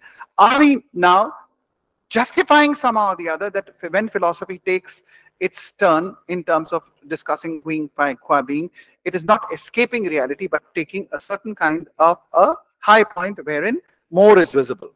Vagueness, ambiguities, and silences are important parts of our communicative intersubjective space as well as our self-reflection. But we don't leave them at that, because many people are saying that, we should not be talking about only precision. We should not be only talking about analysis. We should not be talking about a single theory of meaning, because it's also important to look at vagueness, ambiguity, and silences. Dr. Mishra has a beautiful paper on Mon. But the question is further, all Mon is not of the same kind. We have to see that what is the kind of thing that we are talking about. So what is the kind of silence that we are talking about? What is the kind of self-reflection that we are talking about? And here I would briefly like to take two things. I'm taking a lot of your time, but I really want to take two things. One is a very important book which is published by Motilal Banarsidass something like 15 years back. But it's a very, very important book. I think one of the most important books by an Indian feminist. That is my teacher, Professor Shefali Moitra. And her book is called Feminist Thought, Objectivity, and Communication. And she speaks about 3 levels of discrimination. I have rarely seen a book of such quality. She writes about 3 levels of discrimination: sexism, patriarchy, and androcentrism. And she talks about phallocentrism. And she thinks that Kant's categorical imperative and goodwill are not gender sensitive. Women are accustomed to address ethical questions in a concrete personal way, which would be considered non-rational, immature, not appropriate for ideal human being. And women often internalize this. Now, this remark of Shefali Di has a problem, because I think there is an essentialization, but this is what she's saying. She then mentions Evelyn Fox Keller, Helen Longino, and all of whom are talking about gender-sensitive sign. And they speak about gender's bias in the problem selection, on practices like exclusive emphasis on female contraception, On evolution of simple to complex, the male stream emphasis on competition and struggle with domination. And feminists speak of female gendered virtues like nurturance, tolerance, awareness of the others. The liberals who are pro-changes, but they also do not change the entire structure. And this is the criticism which Shefalidi and many others make against the liberal theory, because they are only saying mend the raft as we float. Do not change the whole thing. They are not radical enough. Women's lived experience like birthing, mothering, adolescent pregnancy, pornography are not taken as philosophical issues. And when the liberal feminists subscribe to the tripartite division of man, woman, human, the question is there an ungendered facet of living experience? And liberals seem to be saying that a transcendent, that women need to transcend being a woman. And this is also very interesting, that Simone de Beauvoir also is finally saying कि औरतों को औरत होना छोड़ देना चाहिए. और यही कई बार जो संत कवियों का होता था कि आप अपनी एम्बॉडीमेंट को ही छोड़ दीजिए, तभी आपको मुक्ति मिलेगी. So leave alone your gendered existence. And she seems to apply Sartre's existentialism to the women's issues. And Rawls again gives, this is an accusation against Rawls very, very strongly, that he gives a gender neutral theory, and his thesis requires fairness, rationality, objectivity, and reflective equilibrium, which are all male virtues. Strawson's natural limits, Russell's unchanging instinctive beliefs, and even Professor Piquesen's writing about formal laws of logic and serious operations of reason, they are all considered to be male stream. And procedure is twofold. How do you include? दो तरीके हैं औरतों को include करके. Inclusion at universal logical level, and second is subsumption at the lower level. And them are problematic. Sain's theory is gender sensitive, but he too, according to Shefalidi, is arguing for justice as fairness and taking rationality to be the maximization of utility, which is a subsumptive expansion. Hegemony of reason, Rahul's pet topic, is something, and its identification as male gendered virtue is a problem. And women are considered to be emotional, which is resistant to computation and order. Skepticism about ideals of rationality, universality, impersonality, detachment, dispassion, neutrality have been expressed by pragmatists, historicists, Wittgensteinians and others. तो केवल feminists नहीं हैं जो rationality, universality की मुखालफत कर रहे हैं. Phenomenologists भी कह रहे थे, existentialists भी कह रहे थे. But feminists are saying that these are politically motivated, not just mistaken. Because the other people were saying that they are mistaken. And some feminists like to project science requires some repair work, and they will use the Marxist existential Freudian models. But the radical insist that all investigative apparatus needs correction. Many things have to be said here, but let me take one point, which I think is very interesting. That sexist remarks about philosophers from Plato to Wittgenstein are amply documented, and women's lived experience is not taken with it. Now, the two questions that we are asking is there a gender neutral core in philosophy? And two, is gender a ubiquitous category which has to be admitted? So should we admit gender as a philosophical category? One, or we can say that philosophy is gender neutral. Now, interesting thing is that gender oppression, unlike class, caste, and race, involves a dimension of intimacy that touches both the perpetrator and the victim. And this is, in fact, the most difficult part about gender. जो आप देखते हैं कि Marxist revolution में भी है, workers of the world unite, you have nothing to lose but your chains.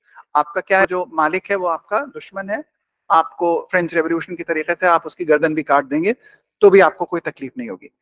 But in case of women, who's the enemy? The father, the brother, the son, the lover. So the intimacy of relationship is so difficult, and that is why when you look at any biography of women struggling in their lives, you read the Tehmina Durrani's account from Pakistan or the other. बार बार वो औरतें पिट रही हैं, फिर चली जा रही हैं, फिर पिट रही हैं, फिर चली आ रही हैं, नहीं नहीं बेटा है वो मान जाएगा, कभी तो ही हो जाता है, शराब पी के आया था, etc etc. Because the call of justice and the call of love are in conflict.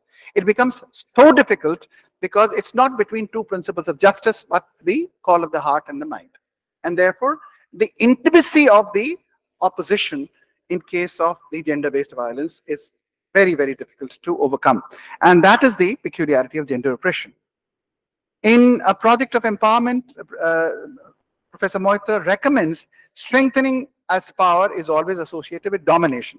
And then she gives this model that, when we think about power, we also only think of power in terms of power over, not power with, not power within, or not power alongside. So the model of power also needs to be changed, and transformation of the model of power from hierarchical to sharing order can be sustained by remodeling of personal relationships. And these are the kinds of things which people are talking about. Kant, Davidson, Sen believe that reason's function is to have coherent, systematic understanding of experience. But feminists are arguing that this characterization of logic, rationality, philosophy is based upon dualism. Privileging of reason over emotion is a political game. And here let me quote something which is very interesting. Val Plumwood refers to the totalitarian politics of logic. She says, logic is a cultural artifact, passes off as natural. Too valued logic is that of domination. And she speaks how totalitarian politics can play havoc with logic's claim for egalitarianism. Now, this may seem very curious कि logic के बारे में egalitarian और non-egalitarian कहीं category mistake तो नहीं है. But she says that. And she says, when you use the category of negation, she says, not P is defined in terms of P, becomes peripheral, and P becomes center of power, and P is male and not P is female. And this is, in fact, to my mind, a very strange kind of anthropocentrism. And what are they worried about? वो बार-बार example ये देते हैं. आप लोग logic में पहली class से लेके आखिरी class तक example देते हैं. All men are mortal. Socrates is so Socrates is mortal. But one woman was very intelligent. She said, no, but why should you be worried about that? It means that women are immortal. But this is, we are laughing at it. The question is not about that. The question is that, repeatedly, even in examples, we never consider, like, even if you look at, I was doing the study with the classroom studies in maths. From class 1 to class 5, whenever there will be an example of somebody going to sell something, Mohan gaye bechne gaya, Ramu gaye bechne gaya. So, always would be that it's a representation of the man in the marketplace and the woman in the domestic space, which is actually not untrue, but it is actually a reinforcement of a certain truth which needs transformation. So it's not a matter of being true or untrue, being true to reality and not true to reality. We are saying that, we also want one to recognize that it is not always Mohan who goes and sells, but so you recognize women's labor in the private and the public domain, but also that some changes which have to be deliberately done and need to be transformed. That is the kind of thing which we are in. Now, laws of thought were challenged by mystics, romantics, pragmatists, and anti-foundationalists, and feminists are not the only one. Dualism or objectification are problematic, though sometimes held to be beneficial. Homogenization and stereotyping is also problematic. Difference cannot be denied, but homogenization and instrumentalization are taken as motivated. Plurality of logical systems, as I said, for some purposes is classified by some classical and some by non-classical logic. But can we have a monologic at the basic level like Davidson and Sen? So again, it seems to be homogenizing. So do we become anarchists? But Mehta says you need to go plural and radical. Is it possible for us to give new meanings to old concepts and to read society in language as an oversimplification? And this I must share with you a very interesting experience. I had for a very long time, as I was mentioned in my data, I've worked with communities on gender justice. And so one of the things that we were trying to do is to look at textbooks that exist in Uttar Pradesh, and we were trying to see the gender bias in that. How many pictures of boys, how many pictures of girls, what are girls shown doing, what are boys shown doing. And from class 1 to class 5, the mention of girls becomes less and less. Where women are only doing domestic chores, men are doing external work, and the description becomes less and less of men. We submitted that report to the government of Uttar Pradesh, and fortunately the government of Uttar Pradesh took cognizance of that, and subsequently now when you look at the books, there are changes. Like now you see कि वो पापा भी बच्ची को नहला रहा है एक फोटो में, माँ भी बच्चे का होमवर्क करा रही है, और कल्पना चावला इन सब पे lessons आ गए. Many things can change. But when we were doing this and we were looking at gender bias and saying that, हमेशा ये होता है कि वो मेरा लाल पैदा हुआ, there's nothing like मेरी लाली पैदा हुई. On all language from folk traditions to the other, there's no sohar, no dholak on birth of a daughter, and so we tried and created that in Rajasthan and also in UP. Godh bitiya khilaye to bada maza hai. But very difficult to find those things in tradition. Ram Lala and Krishna Lala and no Lali. So the questions were, we were raising these questions, and I remember 3 years back before COVID, Gayatri Chakravarti came to Delhi at IIC, and she was reading a paper on the necessity and impossibility of translation. So one of the young people, like he was even much younger than me, so he said, oh no, we need to do gender bias and all of that. But then she had a very interesting thing. Is there somebody who is from Bengal over here? No Bengali in Banaras? What a shame. Yeah. So she said, in Bangla, you do not have a gender. The gender doesn't, the verb does not take the gender declination. So, ladka bhi khata hai aur ladki bhi khata hai. So we laugh at that, but she says that since there is no gender declination and no gender bias in Bangla language, from that to imagine that Bengalis are not gender biased will be a mistake, and anybody who believes that should go and boil his head. So, though it is a fact that language sometimes reinforces gender stereotyping and gender biases, to imagine where language does not exhibit gender bias, the society does not exhibit gender bias, will be an oversimplification. So the question is that what does philosophy do then? How does philosophy look at language? How does philosophy look at reality? And how does philosophical attempt look at that? Like, say, for instance, and this is again what I keep on saying, that, representations in public and our values are not the same. All of us in our houses have a Radha Krishna in our puja. But Radha Krishna are not married to each other. Will you allow unmarried people to get their photographs and keep in your house? You won't. So the way we have the gods is not the way we accept in our own lives. So simple linguistic representation, pictorial representation, religious representation, from that you cannot jump to large-scale social generalizations. Philosophical attempts, again, have been made. Some people have done looking at the three notions of negation in Nyaya, and they say that there is a tolerant notion of negation and there is a explicit notion of contradiction and the others, and maybe we can weaken the notion of negation and then maybe we'll become feminists.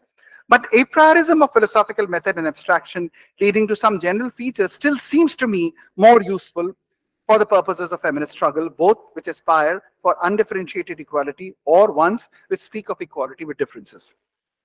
The caveat is that identities with difference are negotiated, debated, and dynamic. Aristotle's emphasis on taking law of excluded middle and law of contradiction as basic is in no way stops him from further discussing being and becoming, actuality and potentiality. Gender fluidity does not necessitate foregoing certain minimal understanding of universal positions. And that is the kind of thing which I am wanting to say. One of the things which I wanted to call your attention to was the standpoint theory. And before that, a very small account on multiculturalism. There is a very interesting article which you all must read, which is called, "Is Multiculturalism Bad for Women?" And Susan Oken had written this a very, very long back. And now you know that it's a very important debate, and philosophers should not be frightened of that. What is the debate which is happening very hotly everywhere in the world is the question of hijab. So in France, there was a huge amount of trouble. Should women wear the hijab or not?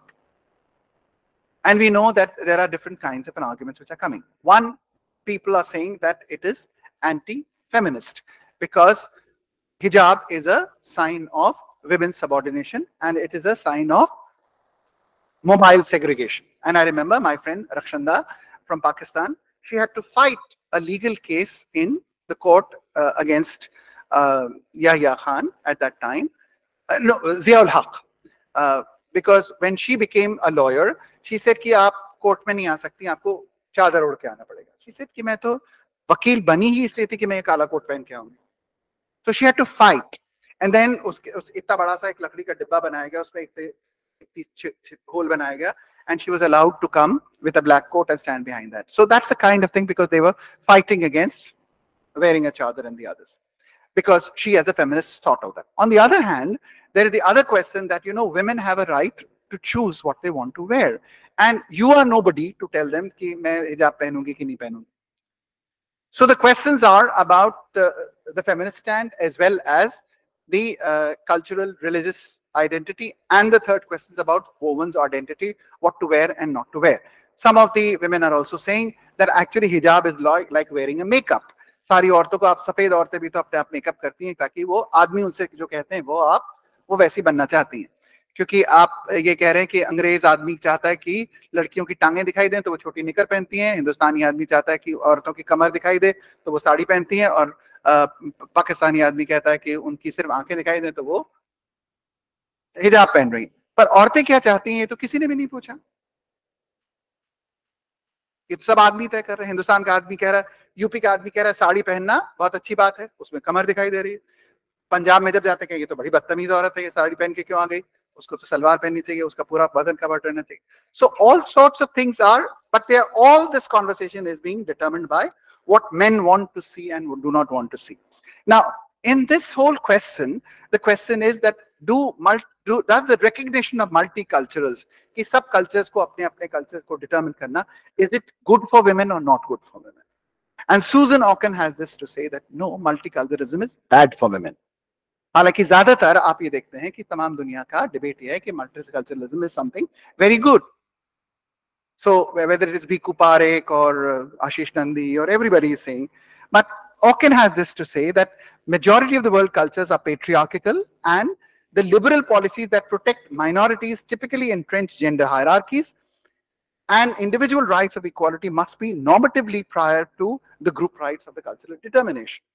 And therefore, Ocken's universalism has predictably been dubbed as privileging Western liberal priorities. And this is the kind of thing which you all see has been also said about Amartya Sen, and especially about Mehta Nussbaum, that you actually, what Rahul also has a trouble with, that human rights as Western hegemonic rights, which Zizek is fighting against. There are many articles which I have mentioned here, which I think when I give you a written text, I'll give them to you. The multicultural apologists, like those worrying about religious pluralism, have a range of questions to address. The pluralist position envisaged in the position where all considerations of truth, value, and dialogue have been internalized. So truth will be determined by the community, values will be determined by the community, and dialogue will also happen only within the community. कि मुसलमान लोगों का बारे में सिर्फ मुसलमान लोग तय करेंगे, हिंदू लोगों के बारे में सिर्फ हिंदू लोग तय करेंगे. क्यों?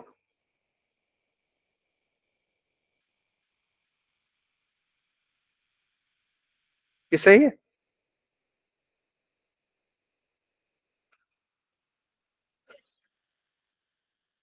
सही है?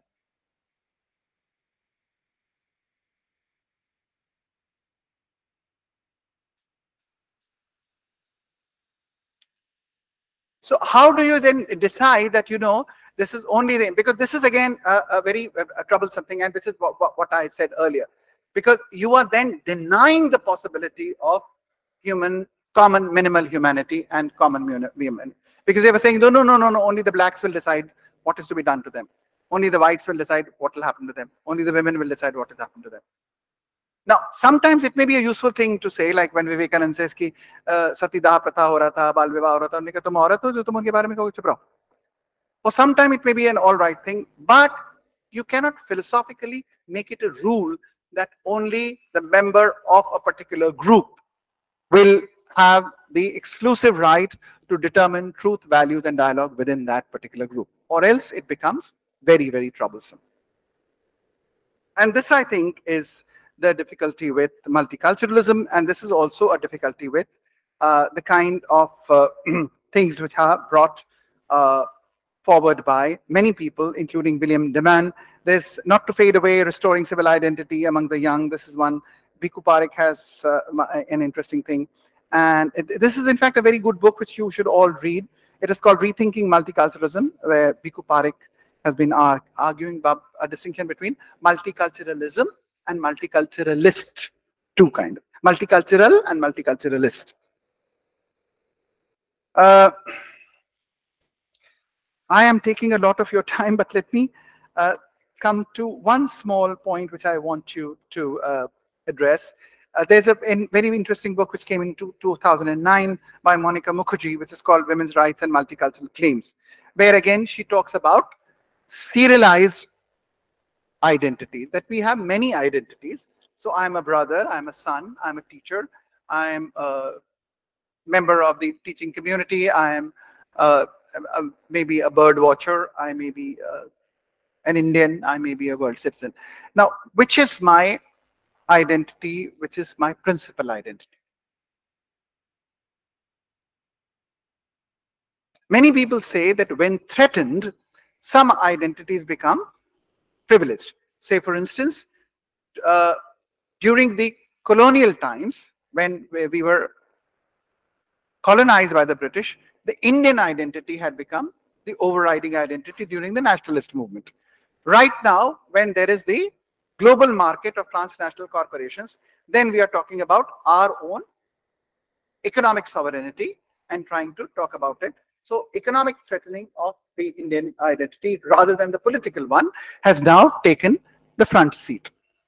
So on certain other occasions, it may not be the case. And you know the big debate which had happened, or which is generally presented between Gandhi and Tagore about nationalism. And Tagore then is against a certain kind of aggressive nationalism. But to say that Tagore is an anti-nationalist will be not true. He's not anti-nationalist, but he is against a certain kind of model of aggressive nationalism. Now, in this identity of conception of good, conception of truth, are we all going to relativize them to things? And three questions could be raised. One, practical, how do we engage with the gendered question? The second is that can we have a moral theory without a metaphysical theory? And then there is the third question, that metaphilosophically, when you say that there are multiple standpoints, are we going to accept all the multiple standpoints or not? The standpoint theory is actually a theory which actually has a Marxist history. The Marxist story is that the poorest people are more likely, and the most disadvantaged people are the most likely to have the most objective view, because they will understand the plight and the difficulty of all others. Therefore, the view of the proletariat should be privileged. The standpoint theory, as used by the feminists, also uses the same argument. Since women are the most marginal, therefore, and this they have seen across classes, कि जो ऊंचे घराने की रानी भी है, वो भी अपने घर की नौकरानी के साथ औरत होने के दुख को एक समान अनुभव कर सकती है. तो उसका पति कहता है कि तुम्हारा लड़का क्यों नहीं हुआ, उसका तुम्हारा रंग गोरा नहीं है, तुम खाना अच्छा नहीं बनाती हो. तो at one level, women across the board are like a caste. And therefore, they say that women's perspective as a standpoint of the most oppressed and the marginalized should be privileged, because they are more likely than the other to give you the objective standard from the other. This is the standpoint theory. And again here, I have a very long paper, but I'm not going to. in that, there again, I am raising the two questions. One, I think it is factually incorrect. Not all women are the same. Not all women are kind and caring. Not all women think kindly about other women. And women are as ruthless, as ambitious, as terrible as anybody else. I remember when I used to do these trainings for IAS and PCS officers, at one time we were doing on gender stereotyping, and they were said, oh, लड़कियां कैसी होती हैं? Something, oh, लड़कियां gentle होती हैं, मृदुभाषी होती हैं, अच्छा अच्छा बोलती हैं, etc. etc. आदमी कैसे होते हैं? Assertive होते हैं, aggressive, etc. And we were sitting in the PCS academy, and behind us there was the picture of the chief minister of the state and the prime minister. And at that time, the chief minister happened to be the Honorable Sushri Mayawati ji, and the prime minister used to be the Honorable Dr. Manmohan Singh. So I said, who's more assertive, who's more aggressive? Kaun adhik mridubhashi hai, kaun emotional hai? They said, no, but this is an exception. The point is not of an exception. The point, you can't essentialize. We have seen that in elections, that whether it comes to corruption, whether it is coming to sharab dekar election jeetna, paise dekar election jeetna, the Maharashtra Panchayat elections or anywhere else, whether it's a man or a woman, the game is now being played with that.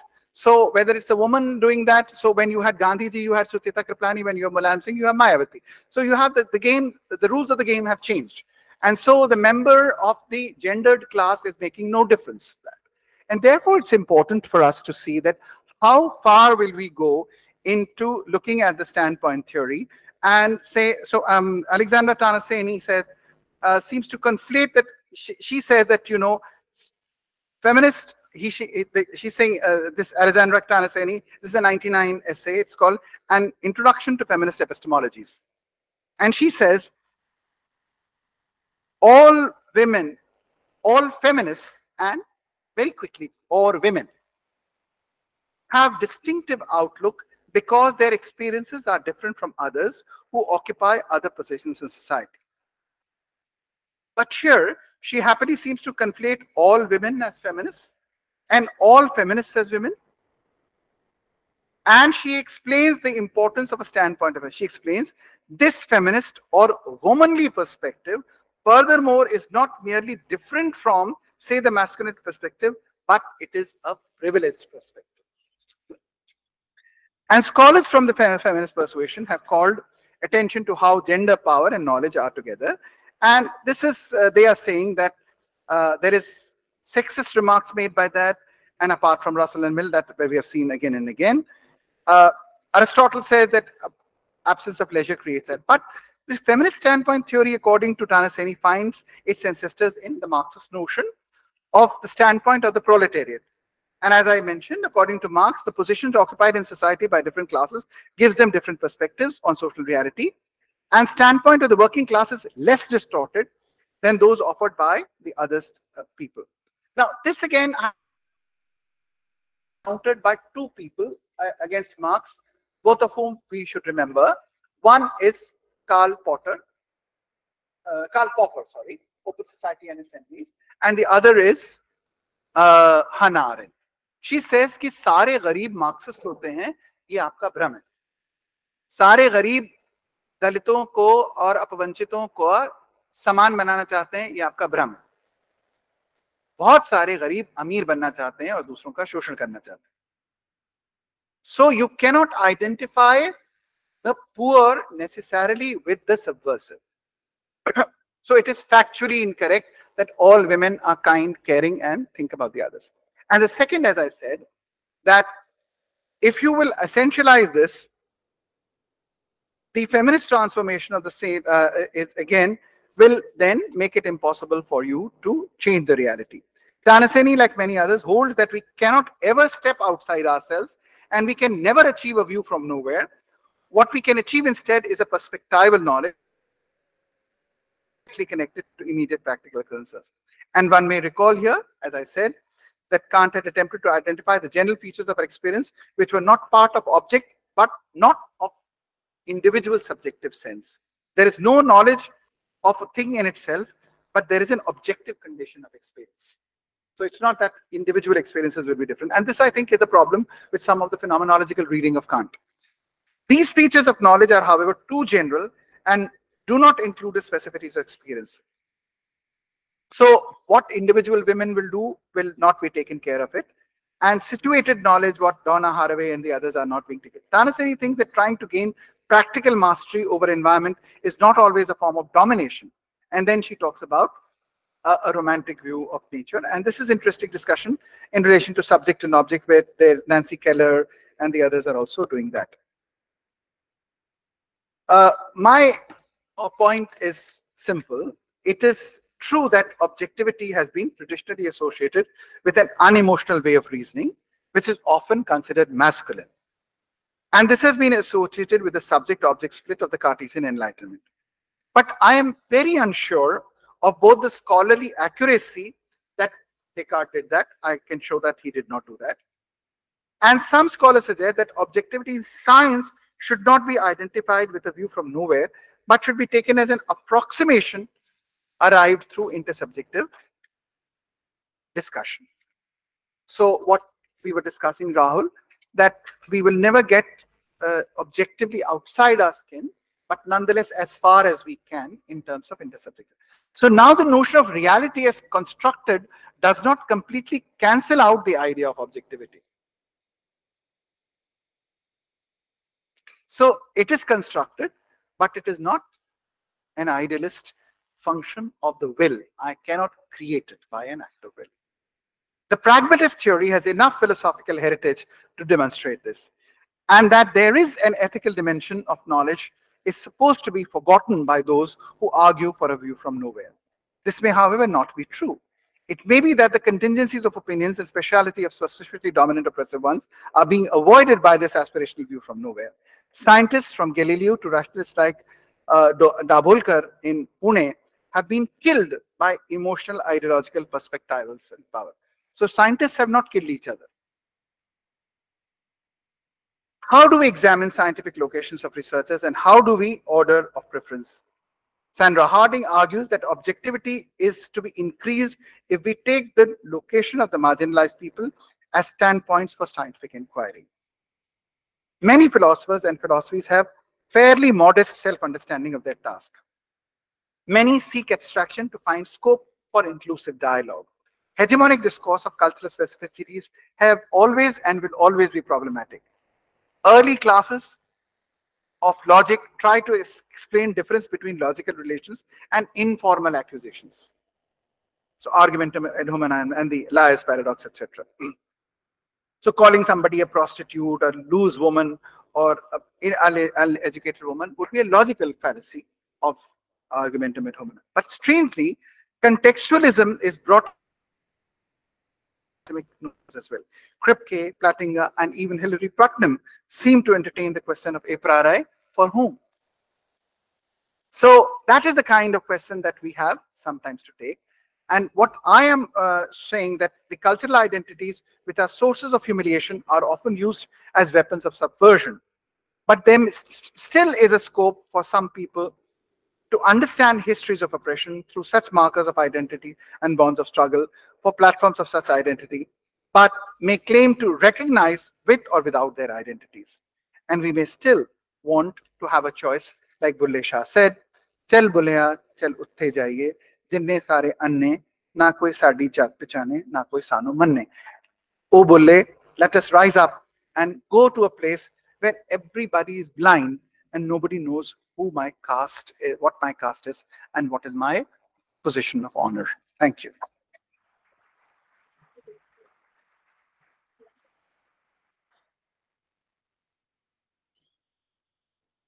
Thank you so much, sir, for a really fascinating and thought-provoking presentation and speaking at length. I'm sure there will be many questions in the audiences. So may I invite questions from the audience? I think the author can come first to ask. Yeah.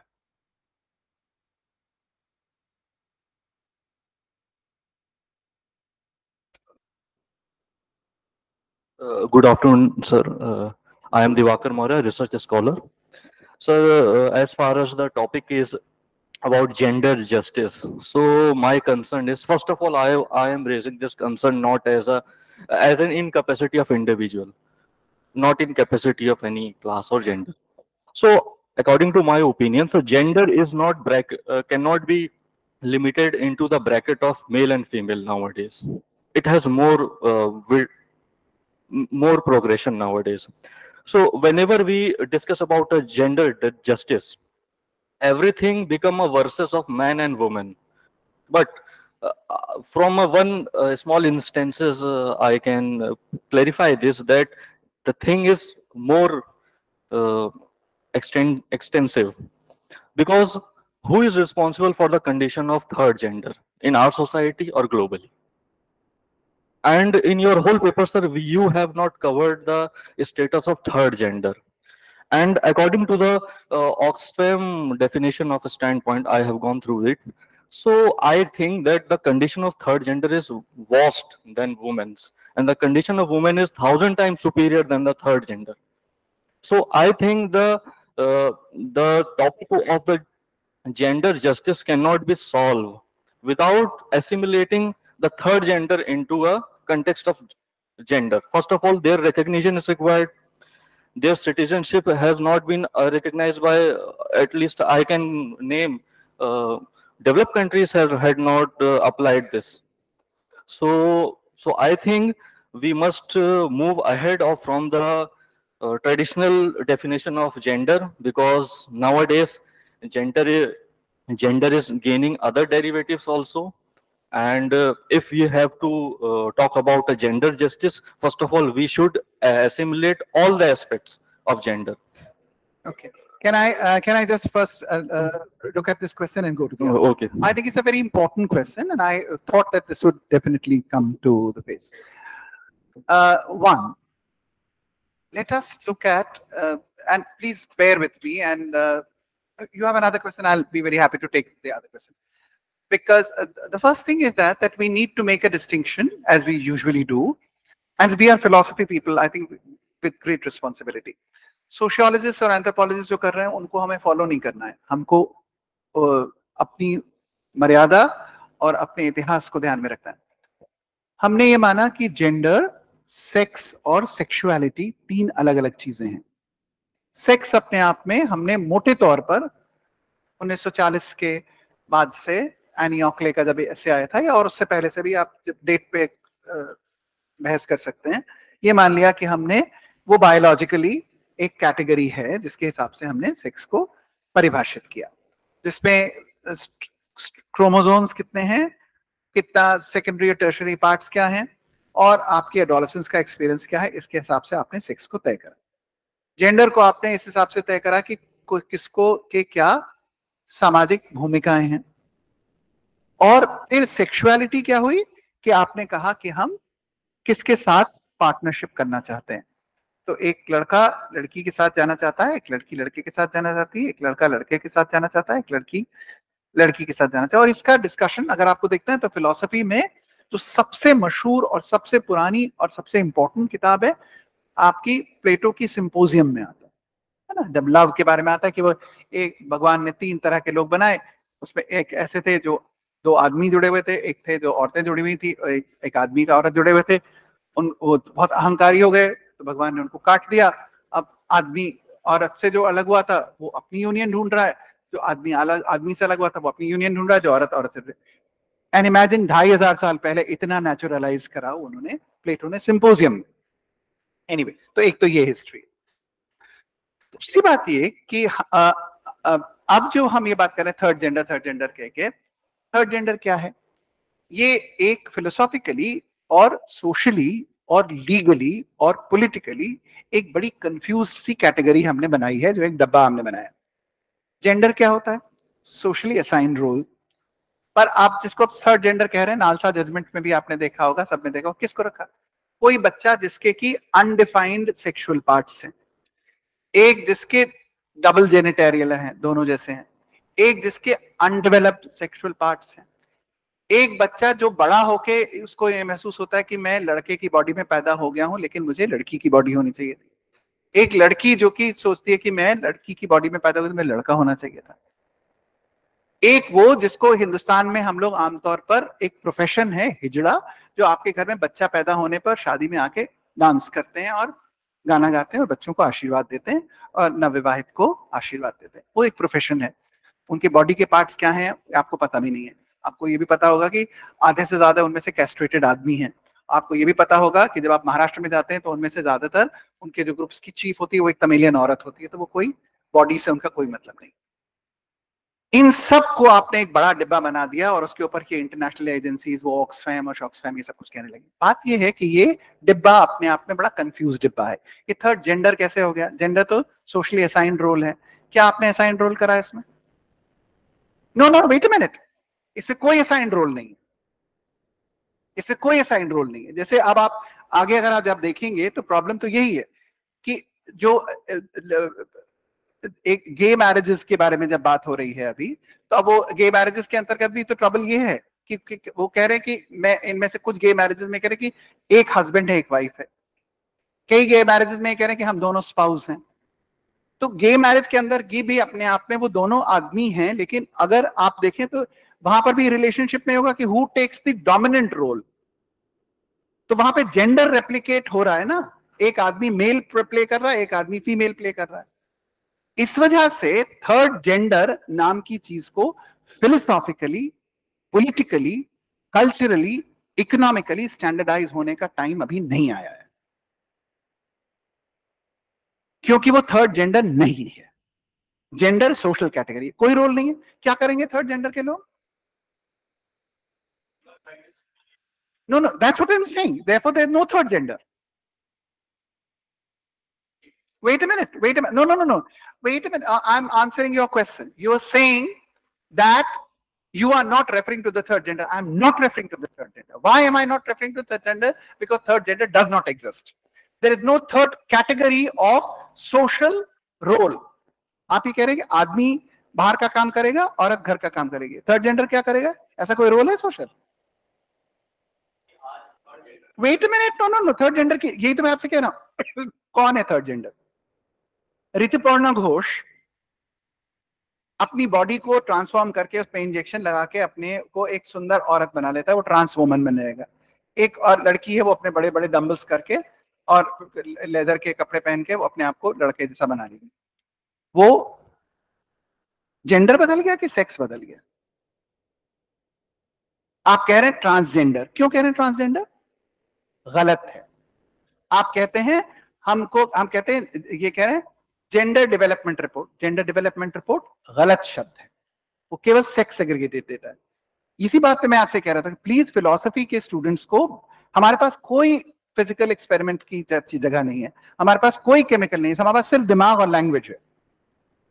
आपको भाषा के ऊपर ध्यान देना पड़ेगा।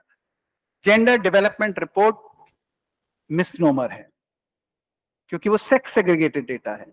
Gender development index misnomer है, वो sex segregated data. कितने लड़के स्कूल जाते हैं, कितनी लड़कियां स्कूल जाती हैं, बॉडी के हिसाब से, जेंडर के हिसाब से नहीं। धोबी के लड़के को आप जेंडर के हिसाब से कपड़ा धोता है इसलिए उसको लड़की तो नहीं मान लेते? मानते हैं। So don't confuse and don't get excited by sociology. We don't have to follow those sociologists. I'm not overlooking, I'm explaining, and I'm giving you a good reason why I am not looking at it. I'm giving you two reasons, practical and theoretical. My theoretical reason is that there is no third gender because gender is based upon societal roles. There is no third role.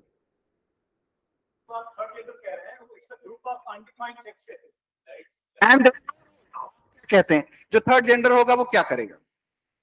Hindustan में आप ही कहते हैं कि hijra is not the third gender. Trans woman जो है, जो office में CEO है किसी कंपनी की, वो कौन है? वो हिजड़ा नहीं है, वो ट्रांस वुमन है। तो वो जेंडर के हिसाब से क्या है? उसकी वुमन का जेंडर है उसका, वो ट्रांस वुमन है, वो थर्ड जेंडर नहीं है। That's what I'm inviting you, that please don't go by public funded institutions and their language.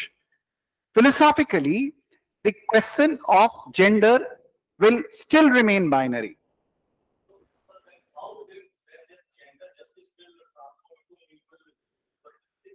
Right. this is what I'm saying. If you will say that human beings, irrespective of their body, irrespective of their sexual partner choice, irrespective of their social positioning regarding professions, are minimally entitled to certain human rights. That was one language. The other thing which has come after that, I think philosophically for you it is very important, is that our post-human rights, the most important discussion in human development is the capability theory. What is the capability theory? Capability theory is the theory which you draw from Aristotle, through Rousseau, through Marx, through Amartya Sen, through Martha Nussbaum, and now to Sabina Ilkire and Jonathan Glover and other people. Now these people are taking that. तो सिर्फ ये मानने नहीं कि आप third gender की बात करिए, आपने सोचा कि आपने बड़ी अच्छी बात कही, पर अब आपको जवाब ये है कि थर्ड जेंडर नहीं हो सकता, क्योंकि जेंडर रोल से डिफाइन होता है, हमारे पास तीसरा रोल है ही नहीं। एक बात। दूसरी बात, जिनको हमने मार्जिनलाइज करा कि तुम्हारी बॉडी के पार्ट्स हमारे जैसे नहीं है या तुम्हारी सेक्सुअल प्रेफरेंस हमारी जैसी नहीं है, उनके लिए हम क्या चाह रहे हैं? उनके लिए फिर हम वही सवाल उठाएंगे, क्या वो अपने डिफरेंस के साथ सामने आना चाहते हैं या वो आप डिफरेंस के को पीछे हटा के सामने आना चाहते हैं? ये चॉइस है। तो अभी आप देखते हैं कि वो जो इतनी सारी जो परेड हो रही है, गे परेड हो रही है, उसमें हम लोग ये देखते हैं कि वो लड़के जो हैं वो उमराव जान बन के हरे रंग का दुपट्टा पहन के हरा रंग डाल रहे। Now they have, I have a problem with them. They will say कि आप फेमिनिस्ट हैं, आप हमको इंक्लूड नहीं करते। हम नहीं करते, और हम लोगों को बहुत प्रॉब्लम है, क्योंकि हम लिबरल फेमिनिस्ट फ्रेमवर्क में हैं। हम ये कह रहे हैं कि आदमियों को औरतों के लिए आकर्षक सेक्सुअल पार्टनर बनने की कोशिश नहीं करनी चाहिए, औरतों को आदमियों के लिए अट्रैक्टिव सेक्सुअल पार्टनर बनने की कोशिश नहीं करनी चाहिए। पर ये आदमी अपनी बॉडी को दूसरे आदमी के लिए अट्रैक्टिव बनाने के लिए सबसे सुंदर ऐश्वर्या राय जैसा बन के जा रहे हैं, तो ये हमारे लिए प्रॉब्लम है। सिर्फ इस वजह से कि उनके बारे में चर्चा होती है और उनको ऑक्सफैम पैसा देता है, इसलिए हम उनको मान नहीं लेंगे।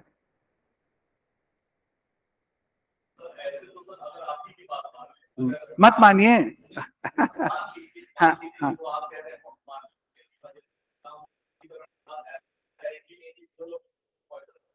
बिल्कुल, हम महिलाओं के सशक्तिकरण की बात ही कहाँ कर रहे थे? तो पूरे टाइम किसी को नहीं दिखा रहे हैं, किसी को नहीं। See my whole absolutely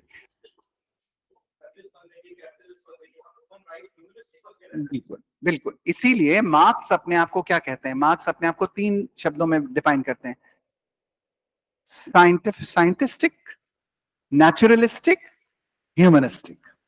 humanistic उद्देश्य में, वैज्ञानिक विश्लेषण में, और जो मिनिमम जो उद्देश्य है आपका वैज्ञानिक अनुसंधान के माध्यम से समाज को समझेंगे और मानवीय चेतना की ओर अग्रसर होंगे।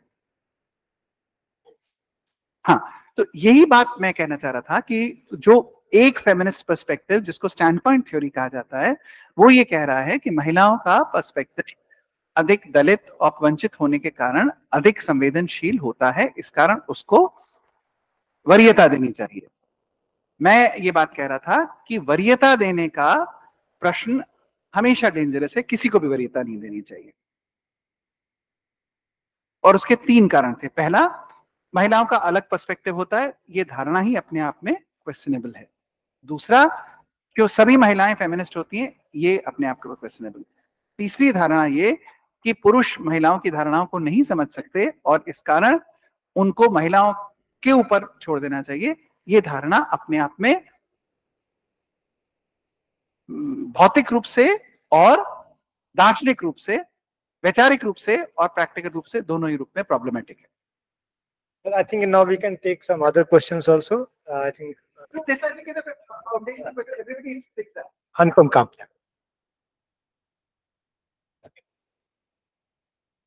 थैंक यू सर, आपका लेक्चर बहुत बढ़िया लगा।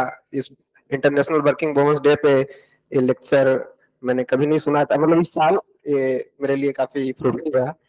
तो 2-3 सवाल है। एक है कि जो हमारा फिलोसफी का जो एरिया है, ये अधिकतर फिलोसफर देखते हैं 90+ मेल डोमिनेटेड, तो क्या हमारा जो फिलोसफी अक्रॉस द वर्ल्ड जो है वो अभी तक सिर्फ पुरुषों की नजर से ही देखा गया है? तो अभी जो 50% जो महिलाएं का जो व्यू है वो नहीं आ पाया है, इस पे आपका क्या कहना है? एक अगला सवाल है कि जैसे हिजाब की बात हुई, तो हिजाब के बारे में और घूंघट और सिंदूर, तो एक एक प्रोग्रेसिव नजरिए से ये तो ऑर्थोडॉक्स है, लेकिन हम एक ईरान में मूवमेंट देखते हैं जहाँ हिजाब हटाने के लिए हो रहा है और गवर्नमेंट उसको फोर्सफुली रोक रही है। इंडिया में है कि हिजाब को गवर्नमेंट हटाना चाहती है, वो अलग कारण है कि वो अपने रिलीजन में कुछ नहीं करना चाहती, उसको इम्पावर करती है, हमारा धर्म का पार्ट है, लेकिन जो उसके काउंटर जिसको रिलीजन कहती है उसके हिजाब को हटाना चाहती है। तो यहाँ पर एक जगह कंसेंट का मामला है, एक जगह डिक्टेटरशिप का मामला है। तो हम ये जो हिजाब है, चाहे सिंदूर है, चाहे जो घूंघट है, ये इसको सोल्व करने का क्या तरीका हो सकता है फिलोसफिकल पॉइंट ऑफ व्यू से? अगला क्वेश्चन कि जैसे कि आपने वो कहा कि जैसे कैपिटलिस्ट और वर्कर्स में कैपिटलिस्ट को सर काट रिमार्क्स कहते हैं कि उसको डेमोलिश कर दो, लेकिन जब हम पैट्रियार्की की बात करते हैं तो ये झगड़ा जो लड़ाई है, जो संघर्ष है, ये मेल डोमिनेटेड में एक विचार से है। तो यहाँ तो पुरुष की महिला की लड़ाई पुरुष से नहीं है, तो फिर क्या मतलब कि फिर फेमिनिज्म कहाँ, फेमिनिज्म को क्या एक्ट करना चाहिए, क्या खत्म करे, कहाँ वो फाइट करे जिससे ये जो पैट्रियार्की खत्म हो और जो इक्वलिटी एस्टेब्लिश हो? एक आखिरी सवाल है कि चूंकि मैक्सिमम लोग रिलीजियस है भारत में, और मैं भारत धर्म की नहीं बात कर रहा, धर्म के बारे में बहुत बढ़ा चढ़ा के बात होता है भारत में, लेकिन मैं रिलीजन की बात कर रहा हूँ इंडिया और पूरी दुनिया में, कि क्या इक्वलिटी, महिलाओं की जो अधिकार है वो एक रिलीजियस वुमेन, एक धार्मिक होते हुए क्या उसको अधिकार को हासिल किया जा सकता है महिला? क्योंकि क्रिश्चियनिटी में हम देखते हैं कि वहां भी महिलाओं को सब्जुगेशन किया गया है, कि गॉड ने पुरुष को बनाया और उसके पीछे हड्डी से निकाला गया तब महिला बनी। और हम हिंदू रिलीजन में यह देखते हैं कि यहाँ उपनयन संस्कार महिलाओं और शूद्रों को नहीं है, और अभी भी सती वाला मंदिर में जो जिन महिलाओं को पीरियड्स आता है उनकी एंट्री नहीं है। तो ये 3-4 सवाल है। Thank you sir.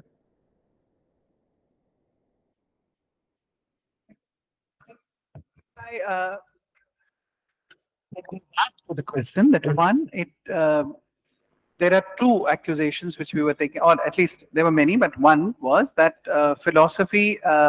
in philosophy we have not heard many women,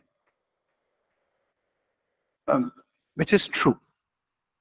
And it is interesting that though the term philosophy, if you think that if Socrates is asked that who gave you this idea that philosophy is love for knowledge, he said that I learned it from my teacher Diotima, who happens to be a woman.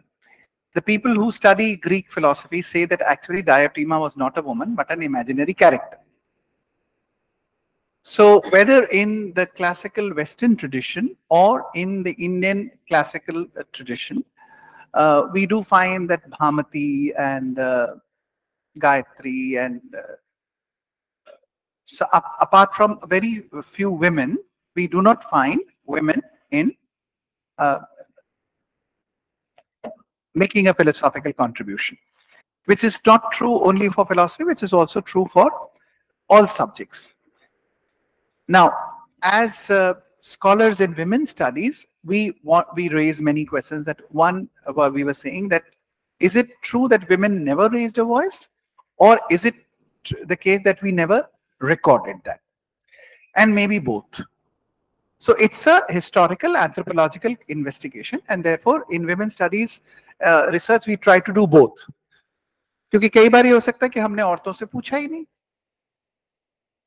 और कई बार ये हो सकता है कि हमने औरतों को देखा ही नहीं, और ये भी हो सकता है कि औरतें थी ही नहीं.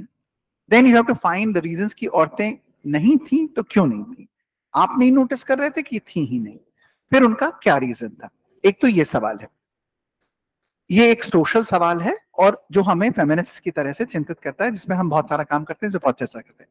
मैं यहाँ पर जिस बात के बारे में बात कर रहा था वो ये था कि फिलॉसफी के खिलाफ अगर ये आक्षेप किया जाए कि आपका डिसिप्लिन अपने आप में औरतों की अवज्ञा करता है, तो मैं ये कह रहा हूं कि philosophers can plead not guilty.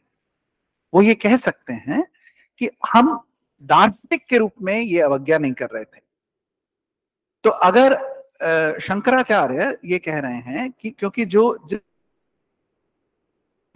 अद्वैत के स्तर पर, तो वो तो एम्बॉडीड ही नहीं है, तो न वो पुरुष है, न वो स्त्री है, न वो ब्राह्मण है, न वो शूद्र है, न वो ज्ञाता है, न वो अज्ञाता है, वो तो अपने आप में एक ही तत्व है। तो वो थियरी अपने आप में जेंडर्ड है और मेल है और मैस्कुलिनिस्टिक है और औरतों के खिलाफ है। इस आक्षेप को मैं थोड़ा विचार के लिए सामने रखना चाहता हूं कि शंकर की थियरी या न्याय की ये थ्योरी कि संसार अंततः परमाणुओं से बना हुआ है, या ज्ञान हमें बुद्धि से होता है, या परोक्षानुमान परोक्षानुमान, इन सब चीजों के अंदर जो जिस एब्स्ट्रैक्शन पर हम गए हैं, वो जेंडर के क्वेश्चन की अवज्ञा नहीं करता है, वो ये मानता है कि वहां पर जेंडर रेलेवेंट नहीं। ठीक है,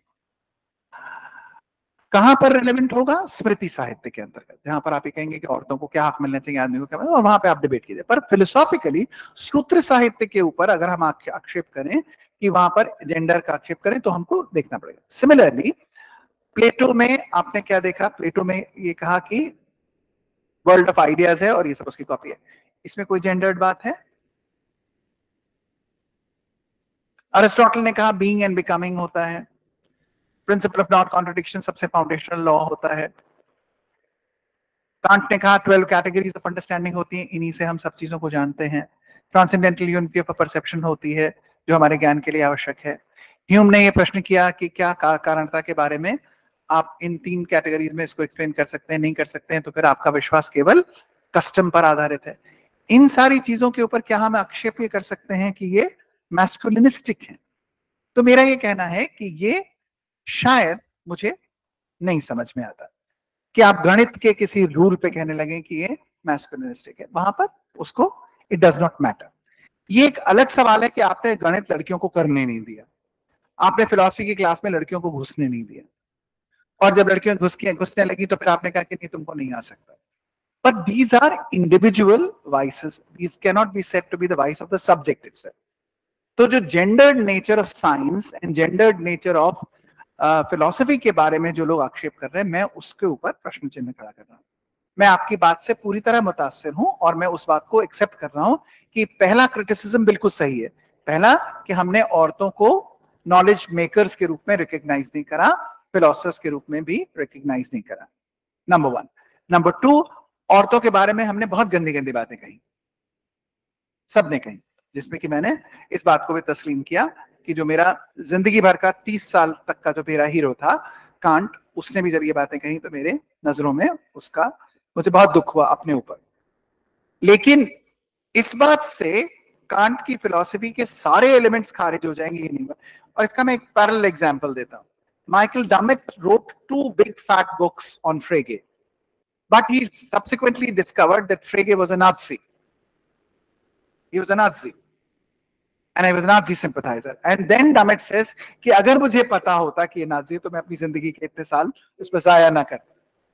लेकिन मैं ये नहीं मानता, मैं अपने 30 साल कांट पर लगाने को जाया नहीं मानता, क्योंकि उनके औरतों के बारे में व्यू इतने घटिया थे। मैं ये मानता हूं कि ये उनका व्यक्तिगत दोष था, और उस पर भी मैं ये मानता हूं कि वो उनके बाकी दर्शन के साथ भी असंगत है। उनका बाकी दर्शन ये कहता है that everybody should be treated as a end in himself and not as a means to an end। ऐसा जो व्यक्ति मान रहा है अपनी मॉरल थियरी में, वो फिर औरतों को सेकेंड रेट सिटीजन नहीं मान सकता। ये उनका इंटरनल कॉन्ट्रडिक्शन।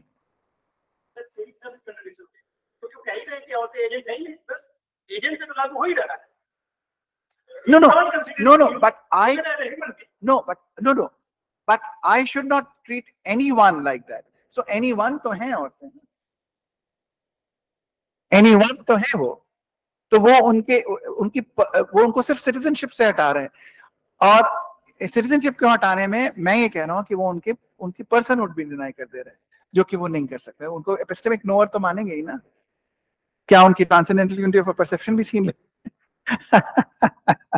सो ये डिफिकल्टी है, दैट्स वन। सेकंड जो बात आप कह रहे थे कि प्लीज कम अगेन, जो आपका सेकंड,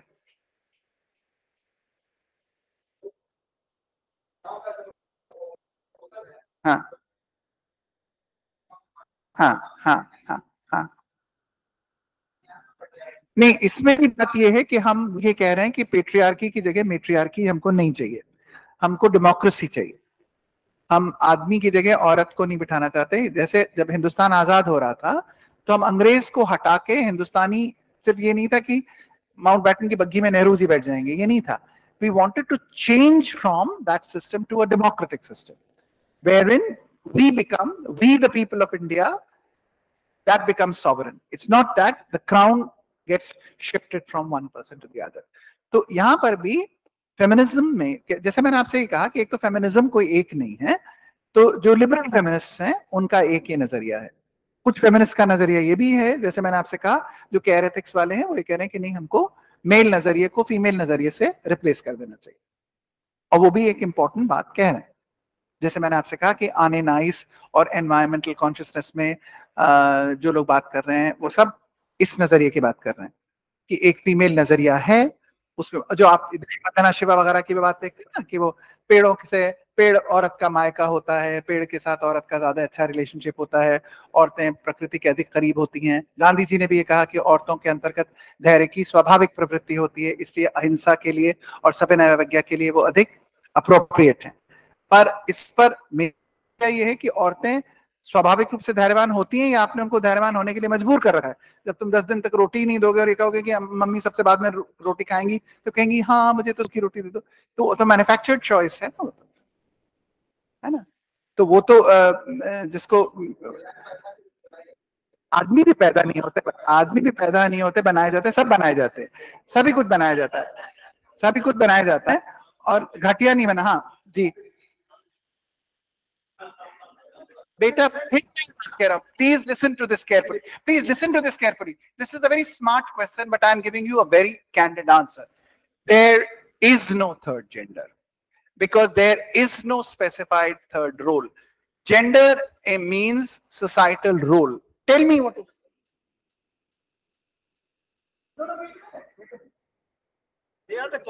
जो होमोसेक्सुअल लड़के हैं वो थर्ड जेंडर है क्या? नो, वेट मिनट बताओ। एक आदमी इंपोर्टेंट है, एक आदमी के अनडिफाइंड सेक्सुअल पार्ट्स हैं, एक औरत की सेक्सुअल पार्ट्स नहीं डेवलप्ड हैं, वो थर्ड जेंडर है क्या? नहीं अभी नो। जेंडर का मतलब है सोशली असाइंड रोल। तो अगर आपने कहा कि आदमी घर का प्रिंसिपल ब्रेड विनर होगा और औरत घर की होम मेकर होगी, तो आपने थर्ड जेंडर के लिए क्या कोई तीसरा रोल बनाया है? नहीं बनाया है ना, तो थर्ड जेंडर नहीं होता। आपने एक तरीके, असल कहानी क्या है? असल कहानी यह है कि जिसको हम थर्ड जेंडर कह रहे हैं उसको हमने एक तरह की प्रताड़ित औरत ही बना के रखा हुआ है। वो ताली बजा के आपके घर के सामने नाचती है, लिपस्टिक लगा के, मूछ लगा के नहीं, तो वो थर्ड जेंडर नहीं है, वो सेकंड जेंडर का ही कैरिकेचर्ड है। इसीलिए आपको वो पढ़नी पड़ेगी जब आप पढ़ते हैं उसको, सिमोन डी बुआ का। और जो सेकंड सेक्स है वो यही है कि वो कैस्ट्रेटेड मैन है।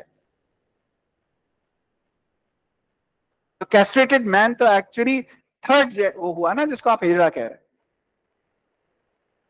तो ये मत करिए, डोंट फॉलो, ये मनगढ़ंत कहानी है, please don't follow. Philosophers must not follow, philosophers must lead. I find it so unfortunate globally philosophers are following sociologists, philosophers are following psychologists. No. This is what I'm saying. We want a world which is blind. Yes, please. Sir, I think he is still having his last question. And that question was whether women will be liberated being within the religious group. Oh, yes. This is a $1 million question. There is again, and that's something which I have written in my paper. Modernity क्या थी? Indian modernity और western modernity के बारे में एक तो ये बड़ा भारी भ्रम है कि वेस्टर्न मॉडर्निटी रिलीजन के खिलाफ थी। आप लोग ये मानते हैं मॉडर्निटी रिलीजन के खिलाफ थी, है ना? मानते हैं? हाँ, नहीं तो फिलॉसफी की क्लास में रोज पढ़ा कीजिए, सर की क्लास में रोज आया कीजिए, सर की क्लास में। मॉडर्न कौन थे? दो बड़े मॉडर्न लोगों के नाम थे, डेकार्ट और कांट। दोनों में से कौन गॉड को नहीं मानता था? दोनों में से कौन रिलीजियस नहीं था? दोनों थे। इंडिया की मॉडर्निटी के कौन बड़े पुरोधा थे? केशव चंद्र सेन, ईश्वर चंद्र शेखर, द्विजेंद्रनाथ टैगोर। ये सब कौन थे? जिन्होंने ब्रह्मो धर्म बनाया। इनमें से कोई गॉड के अगेंस्ट थे? नहीं। कोई रिलीजियस के अगेंस्ट थे? नहीं थे। मार्क्स रिलीजन के अगेंस्ट थे? नहीं थे। मार्क्स इसके अगेंस्ट थे? रिलीजन की पॉलिटिक्स और इकोनॉमिक्स के। रिलीजन की फिलोसॉफिकल प्रॉब्लम कौन उठाता है? रसल। रिलीजन की फिलोसॉफिकल प्रॉब्लम कौन उठाता है? ह्यूम। मॉडर्निटी में वेस्टर्न मॉडर्निटी और इंडियन मॉडर्निटी दोनों ने रिलीजन को की पॉलिटिक्स और इकोनॉमिक्स को और ऑर्थोडॉक्सी को तो क्वेश्चन करा, गॉड को नहीं। डेकार्ट ने कहा सबसे जो मिनिमम लॉ है, everything should be accepted unless it is true, clear and indubitable. ये लॉ क्यों ट्रू है? Because of God. तो एक तो ये हुआ कि रिलीजन को कोई मना नहीं करता। मार्क्स भी रिलीजन के क्रिटिसिज्म की आलोचना करते हैं और सेक्युलरिज्म की भी आलोचना करते हैं।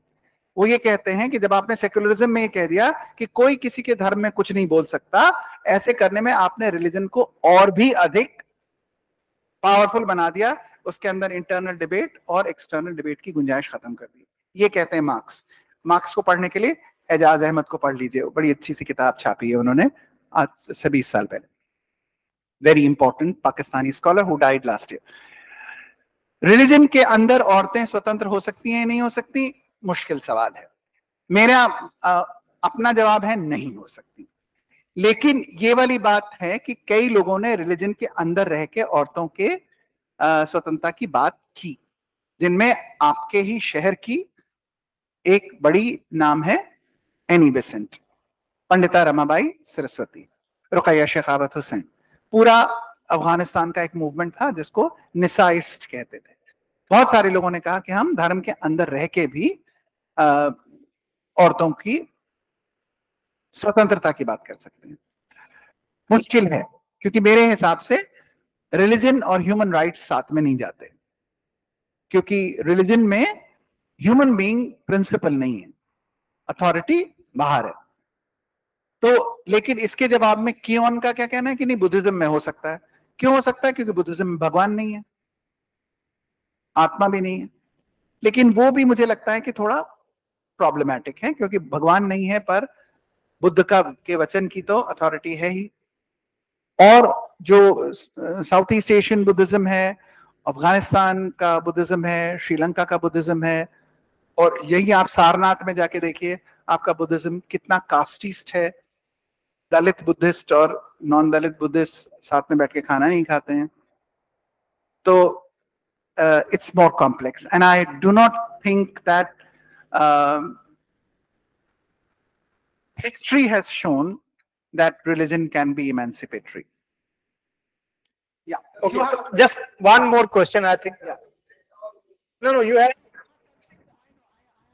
I think I answered that earlier. I think it's a debate कि women का individual right ज्यादा बड़ा है कि उसकी cultural identity ज्यादा बड़ी है। इसमें मेरा अपना मानना ये है कि ये women की individual right cultural rights से ज्यादा बड़ी होनी चाहिए, और अक्सर औरतों को बेवकूफ बना दिया जाता है कि तुम बड़ा महान काम कर रही हो तो तुम सती हो जाओ। तो please, Okay. yes, please. So now just one more question. I think Abhinav. I think one question should be taken online. It would be injustice to the online participants. So one more question from online also, but then we'll come to stop.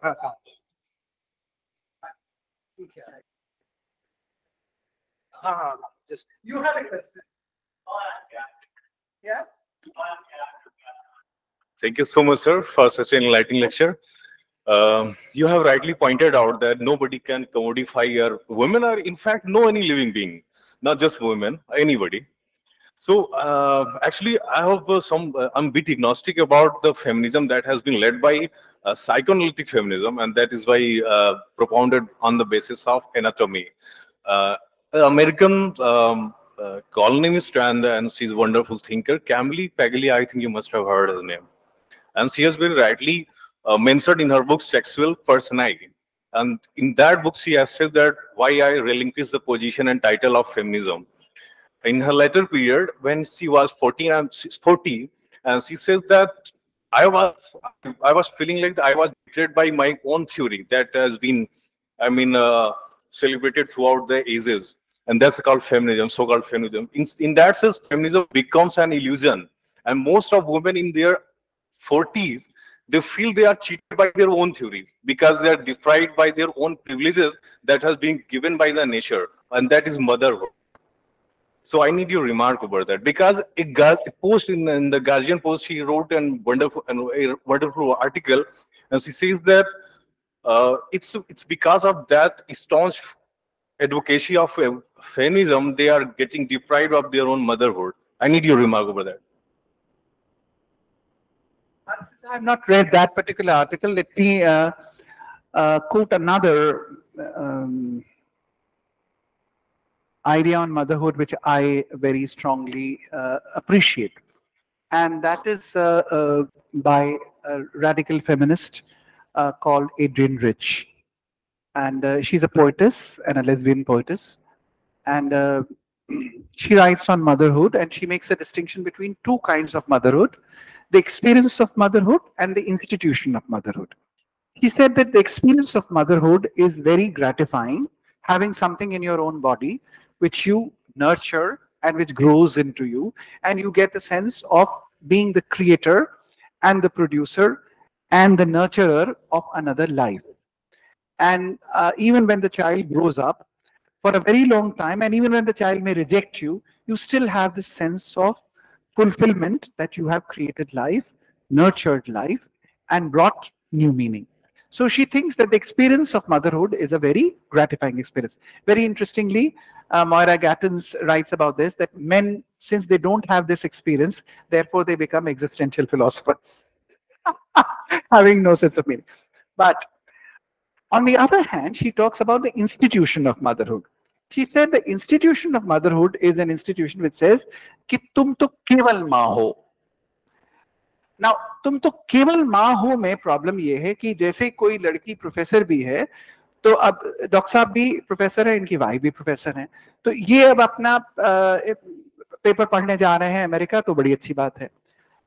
बेटी का इम्तिहान हो रहा है और फूफा जी की लड़की की शादी हो रही है, तो मिसेस मिश्रा अगर जाएंगी तो ये माना जाएगा कि शी शुड नॉट गो, क्योंकि हर primary role is being the angel of the house and being the mother. तुम्हारा बच्चा रो रहा था और तुम फिर भी चली गई थी. What you saw in these little cinematic clips like English and the other, these are very important things. Modern cinema is bringing that to effort, that women can have an identity beyond motherhood is something important. Therefore, the problem is not with the experience of motherhood, but with the institution of motherhood, that women are mothers and only mothers. So missing out on motherhood may be not being able to experience motherhood. Now, on that also, I have to say that, is biology the only way of experiencing motherhood? आपके पीछे तस्वीर लगी हुई है. Gandhi ji was very categorical in saying कि मैं तब अपने आप को महान मानता अगर किसी ने मुझे राष्ट्र की माता कहा होता. पिता क्या होता है?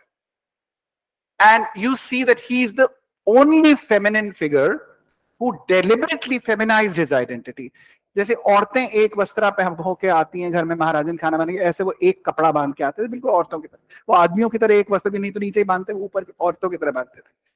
अहिंसा करना, खाना बनाना, बर्तन मांजना, दूसरों को ना मारना, और आवाज भी आपने उनकी अगर सुनी हो एकदम मिन मिन मिन करके इतनी धीरे से. He was a completely feminized model. और इसी वजह से जितने यहाँ पे आपके लड़के बैठे हैं यहाँ पर, कोई लड़का नहीं पसंद करता गांधी जी को. सबको बड़ी बड़ी मूंछों वाला भगत सिंह और चंद्रशेखर आजाद, और अब आजकल तो और भी बड़ी बड़ी दाढ़ी वाले पैदा हो गए जिनको आप लोग पसंद करते हैं. So, because he does not represent a male model of power, he's the only feminized character in the history. The only other feminized character which I remember in my whole history of reading is that जो प्रेमचंद की ईदगाह कहानी में हामिद, कि वो जाता है और अपनी दादी के लिए चिमटा खरीद के लाता है. Have you ever seen a story like that? Never. नहीं तो उसने उसके को मारा, उसको मारा, से मारा, ये sacrifice करा, वो अपनी जान दे दी, दूसरे की जान दे दी. This is the only masculinity. That masculinity can consist in empathy, and empathy of such a detailed kind कि रोटी बनाती हुई दादी की उंगली याद करके कोई बच्चा चिमटा ला रहा है, इससे sensitive. And this is being written by a man. Premchand is a man, Hamid is a man. And sir, even this experience of motherhood is also not universally wanting by all women. So I think it is not that it is necessarily fulfilling of being women for all. So now I would like to invite last question from the online audience, and then the session will come to an end. Yeah, Rajan, I think you can go ahead. Yeah, thank you so much, sir. And I hope Professor Chandra is already well aware about my questions. So I have certain agony and allegations against the very discourse which feminism proposes. My first question would be from Rousseau and Gandhi. उनका simple सा claim है कि सब चीज ठीक है और हम मान सकते हैं कि उन्होंने कुछ गलत कमेंट किए होंगे, बट जो हम एक्सपेरिमेंट करवाना चाह रहे हैं वुमेन से इन अनप्लान्ड रेडिकल वर्ल्ड, वो कहाँ तक सही है? एक तो ये पॉइंट. सेकंड, मेरा पॉइंट एग्नी ये है कि जिस आइडेंटिटी की हम बात कर रहे हैं, आज तक हिस्ट्री में कोई ऐसा आइडेंटिटी सॉल्यूशन हुआ है जो पीसफुल रहा हो? पाकिस्तान, अफगानिस्तान और अभी पता नहीं क्या खालिस्तान की बात कर रहे हैं, तो जब भी आइडेंटिटी की बात कर रहे हैं तो दैट हैजंट बीन पीसफुल.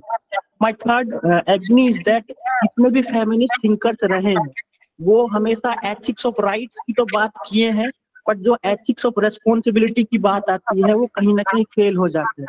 उन्होंने एथिक्स ऑफ रिस्पॉन्सिबिलिटी की बात की ही नहीं.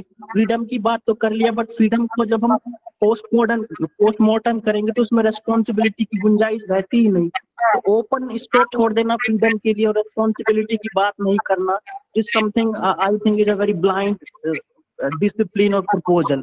These are three agony which I have proposed. I think Professor Chandra would be the right person to answer them. Rajan, you know how I was. Yeah.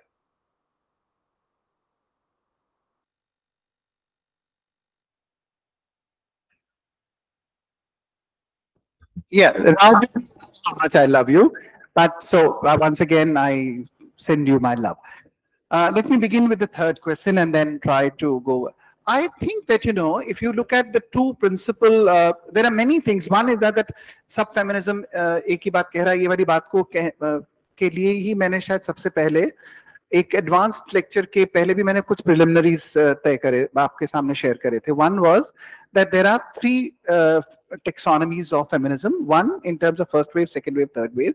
Second in base of ideological framework, and third in terms of geographical frameworks.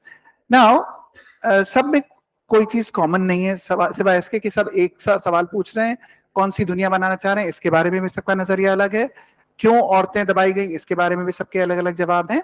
और कैसे वहां तक पहुंचेंगे, इसके बारे में भी अलग अलग जवाब हैं. तो एक तो फेमिनिज्म सब कोई एक ही बात नहीं कह रहे हैं. एक बात. दूसरी बात, अगर हम एक कॉमन बात देखने की कोशिश करें, जो आपने रिस्पॉन्सिबिलिटी की बात कही राजन, उसमें I think one of the very important things, two slogans had become very popular, which you would remember. One was the personal is the political, which was again asking for other people's attitude. The other was sisterhood is powerful. Now, sisterhood is powerful was actually taking on responsibility. They were saying that औरतें जो अपने उनमें अलग अलग फाड़ हो गए, क्योंकि यहाँ पर भी तो देखिए अब 33% रिजर्वेशन के खिलाफ यहाँ के सारे धरती पुत्र जितने भी थे, वो शरद यादव, मुलायम सिंह यादव और लालू यादव, ये सब खड़े हो गए थे ना कि नहीं ओबीसी औरत अलग है और फलानी अलग है, औरतों के अंदर फाड़ करने के लिए. और उसके जवाब में ये वाली बात कही जा रही थी कि नहीं, सभी औरतें अलग अलग जाति की, अलग अलग वर्ग की, उन सब के अंतर्गत सिस्टरहुड डेवलप होना चाहिए. और साथ ही साथ उनको ये जिम्मेदारी लेनी चाहिए, क्योंकि दूसरे लोग तो उनको दबाना ही चाहते हैं, छल बल वितंडा आपस में डिवाइड करना, they will try every trick in the book. So you need to take the responsibility of building up bonds of sisterhood with each other, despite the fact that you are hugely different. So I would say that feminist movement does not take responsibility. So from the suffragists of the time in Europe, when they were talking about women's right to vote, till today, I think the feminist movement and the women's movement and the men and women who have all joined hands have taken in great responsibility. Number one, they have taken in great responsibility for their own movement. And as I mentioned, in India, the women's movement has not been a movement only about women.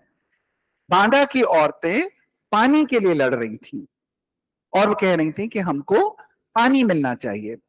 Saharanpur की औरतें violence against women के लिए लड़ रही थी. आप जहां मैं आज बनारस में बैठा हूं, यहां पर सेवापुरी केस में जब औरतों का महिला समाख्या का आंदोलन चल रहा था, तो वो लोग छोटे बच्चों की शिक्षा के लिए आंगनवाड़ी के लिए लड़ रही थी, तो शिक्षा के लिए लड़ रही थी. So women have in the women's movement in across the world and nearer home, in my own experience also, have largely taken responsibility, and they are not just asking other people to do things for them. So that's one thing that I want to say. Secondly, that has the women's movement made a difference to the world? I think one important book, Rajan, please read that, which I think Rahul must have read. This is the 1998 book, very important book, which I think everybody should read, Achieving a Country, written by Richard Rorty. This is a criticism of the American left. और उसमें वो ये कह रहे हैं कि ये बात तो सही है कि बहुत सारे जो आंदोलन आइडेंटिटी के हुए, और जो बात आप कह रहे हैं उससे वो अग्री करते हैं कि बहुत ही ज्यादा आइडेंटिटी की अगर बात करते रहोगे तो वो बहुत डिवीजन और क्रिएट करेगी. लेकिन उन्होंने फिर भी इस बात को तस्लीम किया कि जब से विमेन्स मूवमेंट आया, जब से ब्लैक लोगों का मूवमेंट आया, जब से पुअर लोगों का मूवमेंट आया, तो हमारा पब्लिक कॉन्वर्सेशन पहले से अधिक सभ्य हो गया. अब कोई गैदरिंग में औरतों के विरुद्ध गंदी गंदी बातें करना नहीं हो पाता. हम लोग जब छोटे थे तो सारे मैगजीन्स के अंतर्गत औरतों की एक बहुत बड़ी सी शरीर वाली ड्राइंग बनती थी जिसमें औरतें उस तरह से रिप्रेजेंट करती थी. यहाँ का सबसे बड़ा जो कार्टूनिस्ट था वो मारियो मिरांडा था, और सारे कार्टून्स में होता था कि वो औरत बाहर अपनी नाखून सुखा रही थी और लोगों ने समझा कि उसको ड्राइविंग आती है या नहीं. So all sexist jokes, all sexist cartoon से भरा रहता था. अब धीरे धीरे मेरी अपनी मेमोरी में पिछले 50 साल में और पिछले 10-15 साल में और ज्यादा I am seeing a change. तो सभ्यता तो, संस्कार तो आ रहा है, सब में आ गया है, सब सफल हो गए हैं, सब इक्वल हो गए हैं, ऐसा नहीं है, लेकिन फिर भी बहुत कुछ हो गया है. अब मैं जब देखता हूँ जाड़े में खासतौर से सारे लड़के लड़कियां एक सा लोअर और ऊपर पहने रहते हैं, कौन लड़का है कौन लड़की पता नहीं चलते, लंबे बालों वाला कौन है छोटे बालों वाला कौन है. It's a very nice healthy thing which is happening at least in urban India, and it is also happening in many parts of the world. Sexism खत्म हो गया नहीं हो गया है, पेट्रियार्की खत्म हो गई नहीं हो गई, लेकिन we have travelled many miles. और ये वाली बात मैं इसलिए कहना चाहता हूं क्योंकि मुझे लगता है कि मेरी माँ की मेहनत भी रंग लाई जब हमें आजादी मिलाई. मेरी नानी और दादी और बाबा ने जो मेहनत करी थी उसकी वजह से भी, और मुझे लगता है कि मैं भी जो पिछले 30 साल से काम कर रहा हूं वो बेकार नहीं गया है. So I do not want to agree with the pessimist who says that the world has not changed.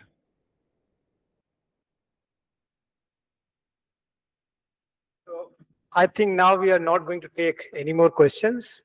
I think Scott was insisting, but now he has left. Scott, you really want to ask questions? Please come. Quickly ask your question and then we'll... Yeah, come. You can ask your question. Come quickly.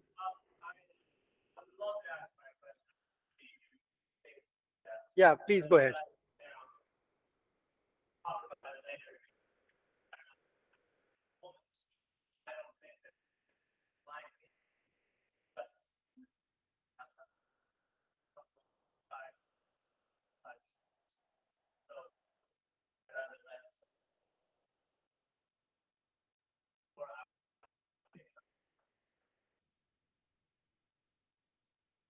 Okay.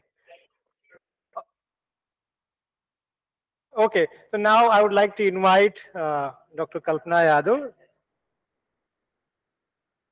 I think we can have conversation over tea, so no worry. Now, may I request Dr. Kalpana Yadav to please propose vote of thanks.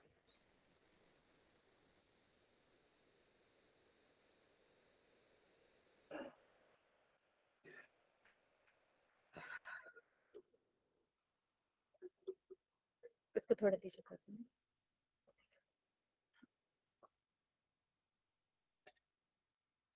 Thank you so much, Dr. Rahul, for giving me this opportunity on the behalf of the department. I'm Dr. Kalpana Yadav, Assistant Professor in the Department of Philosophy and Religion, Banaras Hindu University.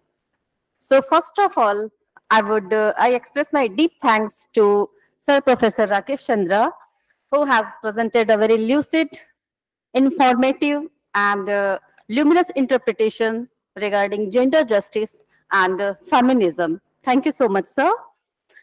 Next, I express my deep thanks to head of the department, Professor Anand Mishra. We know that this commendable work is being done under his supervision. So thank you so much, sir, for this these things. So next, I would like to thank faculty members from our department and other universities. I would like to name some of professors here, such as Professor D.B. Chaubey sir, Professor R.K. Jha sir, Professor Geeta Manak ma'am, Professor G.P. Das sir, Dr. Prashant Sukla, Dr. Rajan, Dr. Priyanka Mishra, and next, we know that this lecture series is being sponsored by ICPR and IOE. So I would like to thank ICPR and IOE. Next, I would like to thank my dear students and research scholars and their active participation. Next, I would like to thank convener of this lecture series, Dr. Rahul. Congratulations, Rahul. And next, at last, I would like to thank to all of you for joining us today. Thank you so much to all of you. Over to you, Rahul.